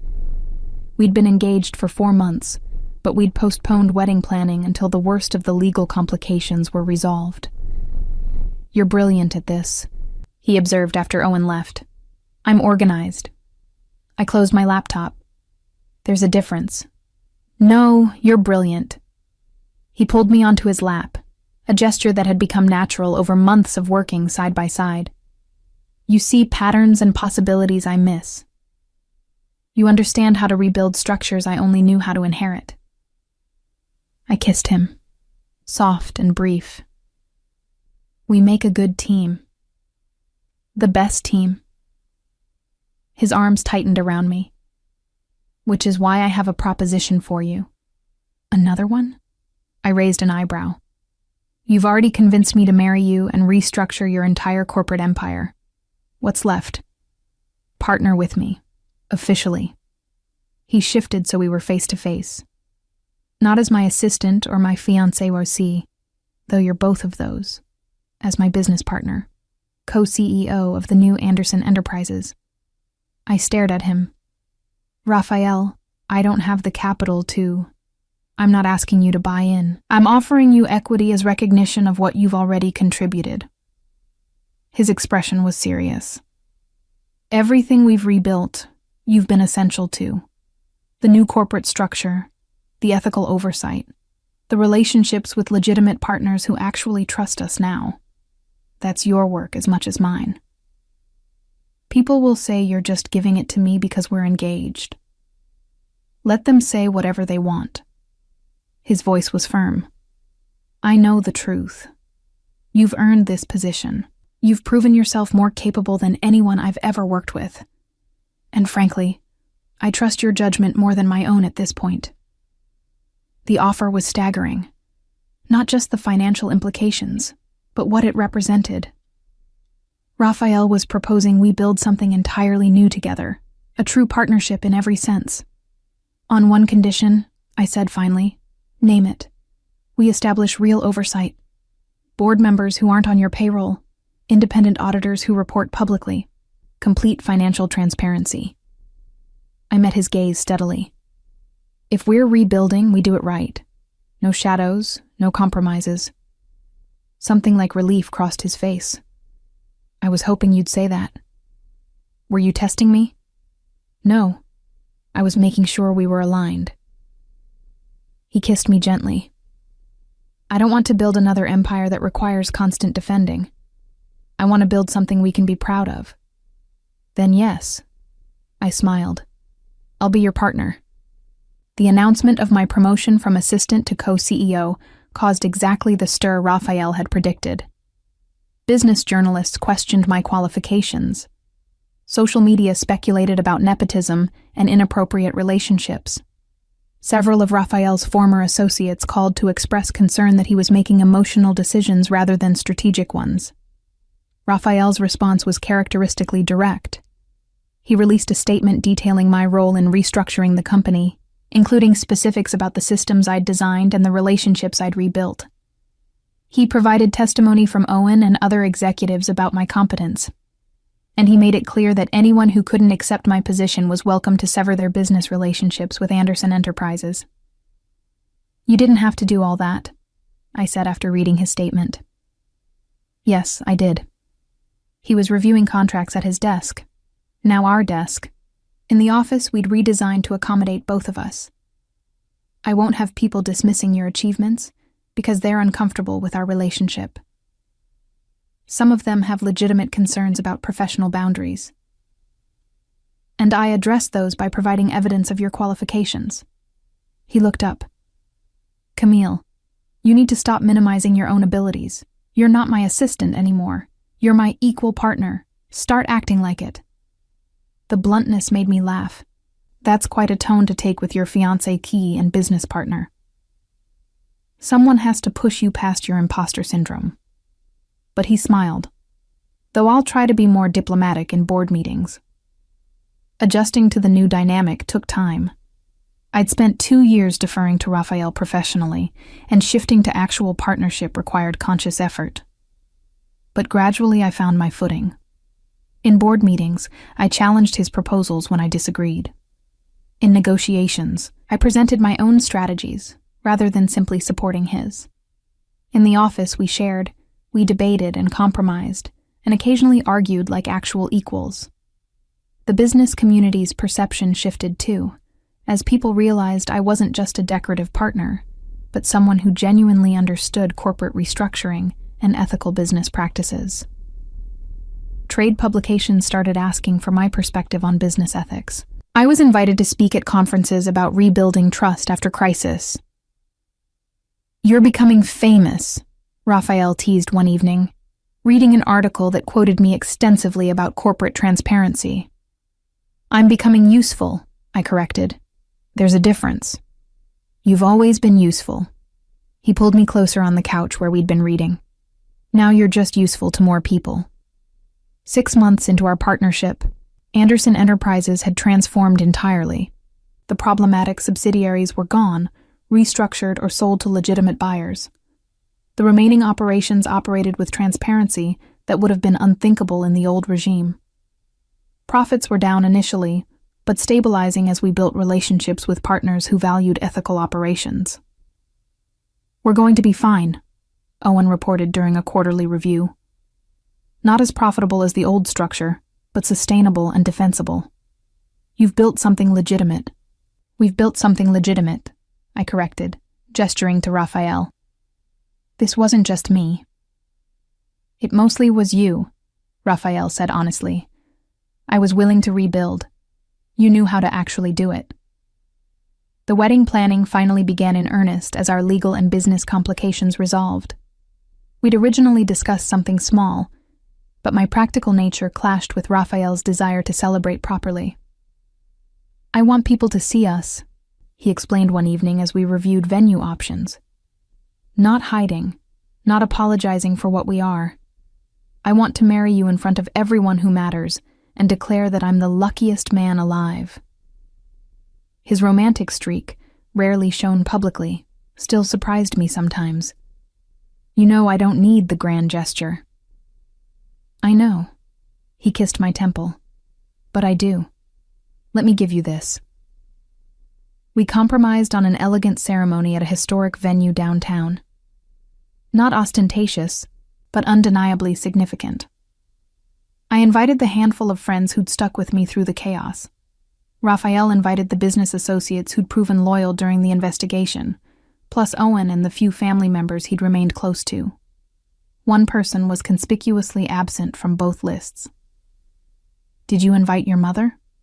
I asked Raphael 2 weeks before the wedding. His expression closed slightly.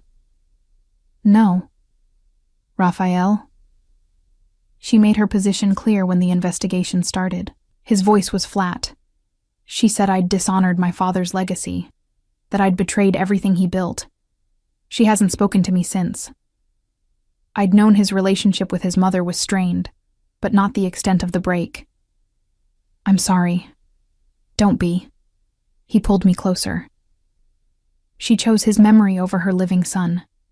That tells me everything I need to know about her priorities. Still, she should be at your wedding. You're all the family I need. His hand found mine, fingers intertwining. You, and whatever future we build together. The night before our wedding, I couldn't sleep. Not from nerves, but from the surreal awareness of how far we'd come. 2 years ago, I'd been a cautious assistant maintaining careful boundaries. Now I was about to become Raphael Anderson's wife and business partner, co-CEO of a company we'd rebuilt from ethical foundations. Raphael found me on the balcony of his penthouse at 2 a.m., wrapped in one of his shirts, staring at the city lights. Can't sleep? He asked, joining me. Too much thinking. I leaned into him. I was remembering the night I drunk texted you. Best text I ever received. His arms came around me. Changed everything. I was so scared. My purse was stolen. I was stranded, and the only person I could think to call was my boss, who I'd been hiding my feelings from for months. I'm glad you called. He turned me to face him. I'm glad you were brave enough to ask for help, even when you were terrified. And I'm glad you came. I smiled, though I should probably acknowledge that your rescue was somewhat unconventional. I excel at unconventional. His expression grew serious. Camille, tomorrow we're making official what's been true for months. You're my partner in every way that matters. But I need you to know something. What? If you ever want out, if this life becomes too much or too complicated or just not what you want anymore, I'll let you go. His voice was steady despite the pain in his eyes. I won't like it, but I'll respect it. You're not trapped just because we're getting married. The vulnerability in his confession made my chest ache. Raphael Anderson, I am not going anywhere. Not tomorrow, not next year, not ever. You're stuck with me. Promise? The word held hope and fear in equal measure. I promise. I kissed him, slow and deep. For better or worse, remember? We start saying that officially tomorrow. The wedding was perfect. Not because everything went flawlessly, but because it was ours. I walked down the aisle to Raphael, waiting with an expression of such open love that I nearly cried before reaching him. Owen stood as his best man, having evolved from attorney to genuine friend through the months of crisis. Hadley, my friend from that birthday night that started everything, stood as my maid of honor. We gather today, the officiant began, to witness the union of two people who've built something extraordinary together. The ceremony was traditional in structure, but personal in content. We'd written our own vows, promising partnership and honesty and the courage to keep choosing each other through whatever challenges came. "I promise," Raphael said, his voice steady despite the emotion in his eyes, "to be worthy of your trust, to build with you, rather than for you, to see you as my equal in all things, even when you forget it yourself." "I promise," I replied, "to challenge you when you need it and support you when you don't. To build something we can both be proud of. To stay, even when staying is hard." When we kissed as husband and wife, the applause from our guests seemed distant compared to the rightness of the moment. This was what we'd been building toward through midnight strategy sessions and federal negotiations and countless acts of choosing each other. The reception was a celebration not just of our marriage, but of survival. People who'd stood by Raphael through investigation and restructuring raised glasses to the couple who'd emerged stronger. Business partners who'd given us a chance when others wouldn't, offered congratulations and genuine friendship. "You did good, boss," Owen said, cornering Raphael during the reception. "Or should I say, bosses, plural." "She's the real boss," Raphael replied, watching me talk to a group of executives from companies we were hoping to partner with. "I'm just along for the ride at this point."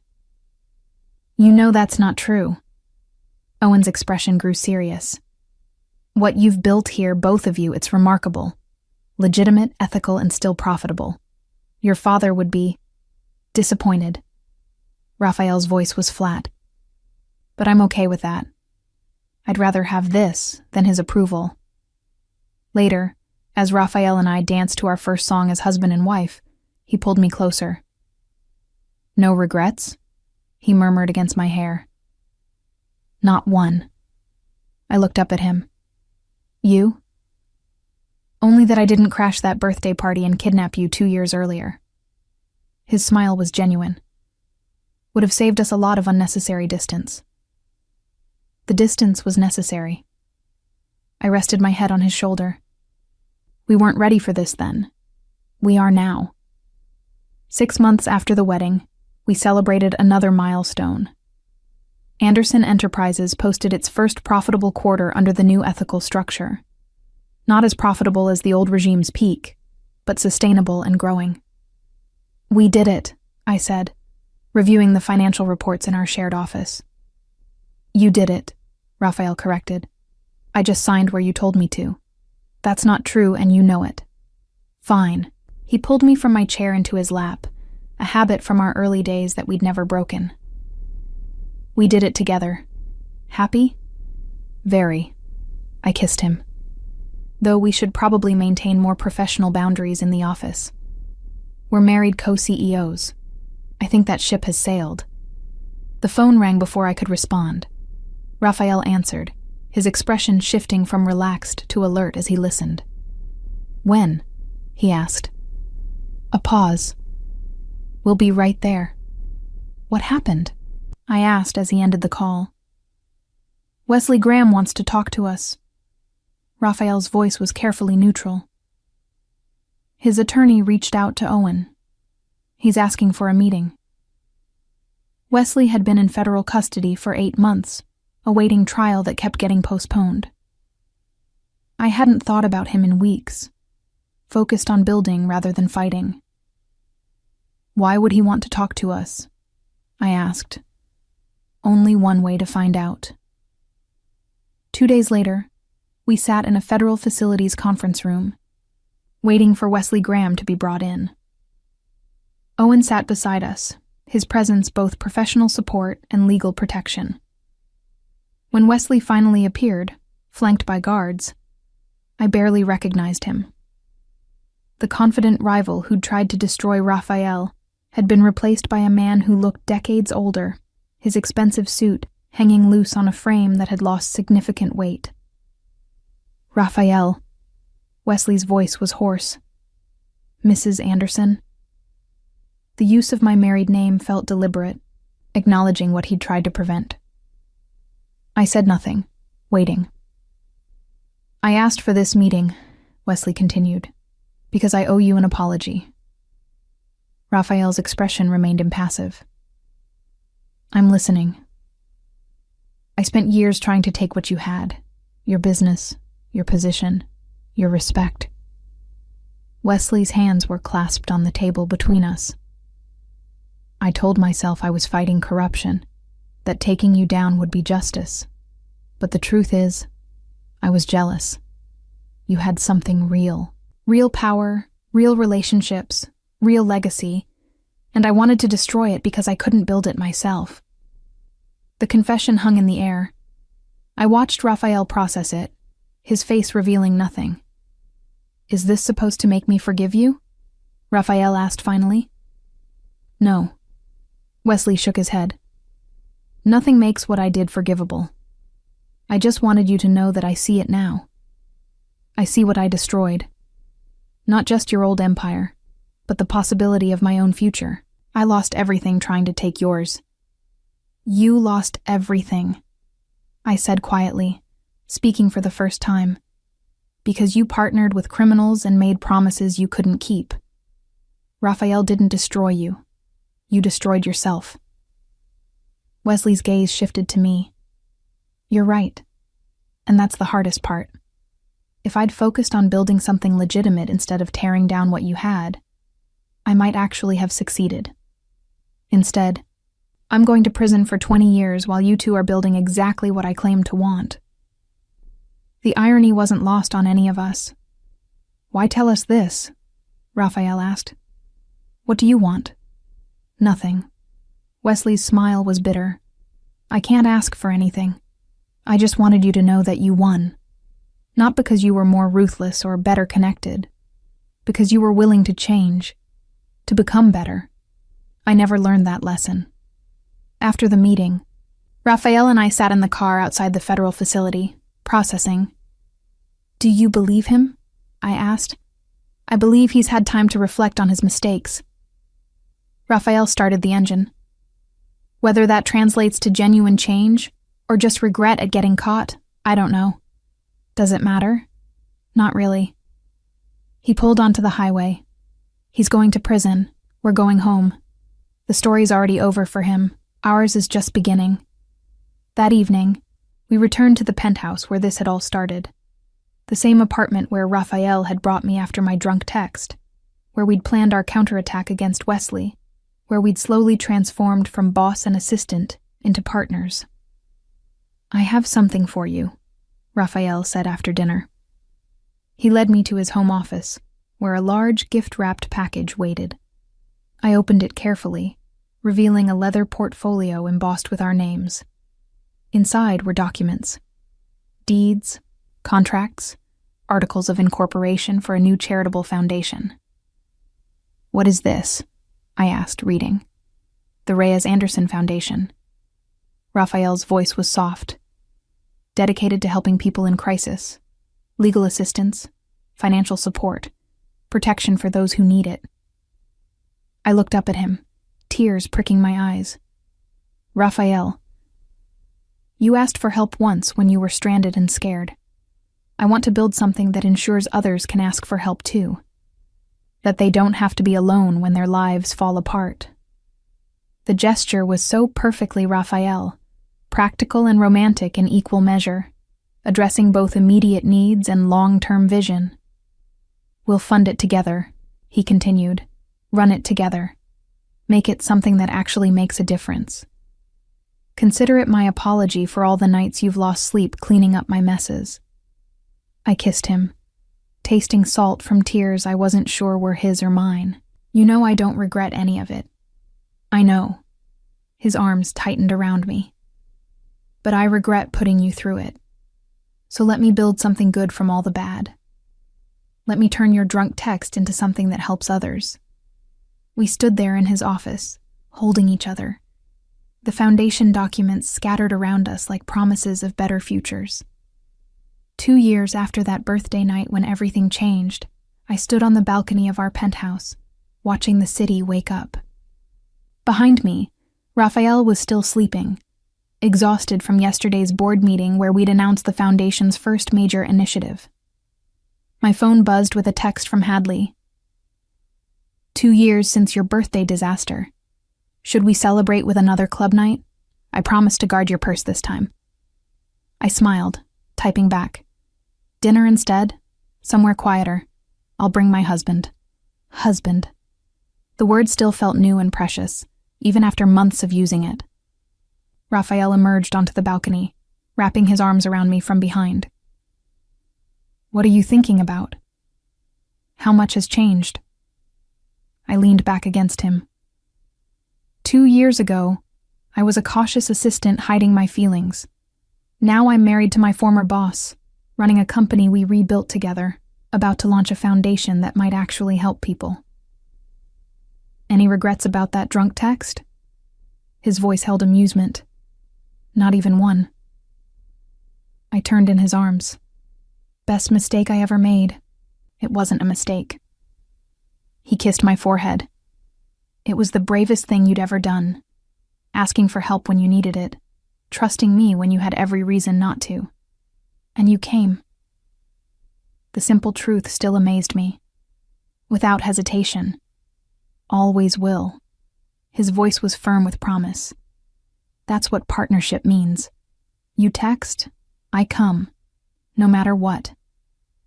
Standing there with the city spread below us and the future stretching ahead, I understood that we'd built something far more valuable than any business empire. We'd built trust, partnership, the certainty that whatever challenges came next, we'd face them together. Come get me, I'd texted that night 2 years ago, desperate and afraid. He'd come, and he'd never stopped coming, never stopped choosing me, never stopped building with me rather than for me. We'd turned a midnight crisis into a morning celebration, a drunken plea into a partnership that transformed both our lives, a moment of vulnerability into a foundation of strength. Ready to go change the world? Raphael asked, echoing words he'd said countless times during our restructuring. With you? I smiled. Always. We went inside to start another day of building something better. Together.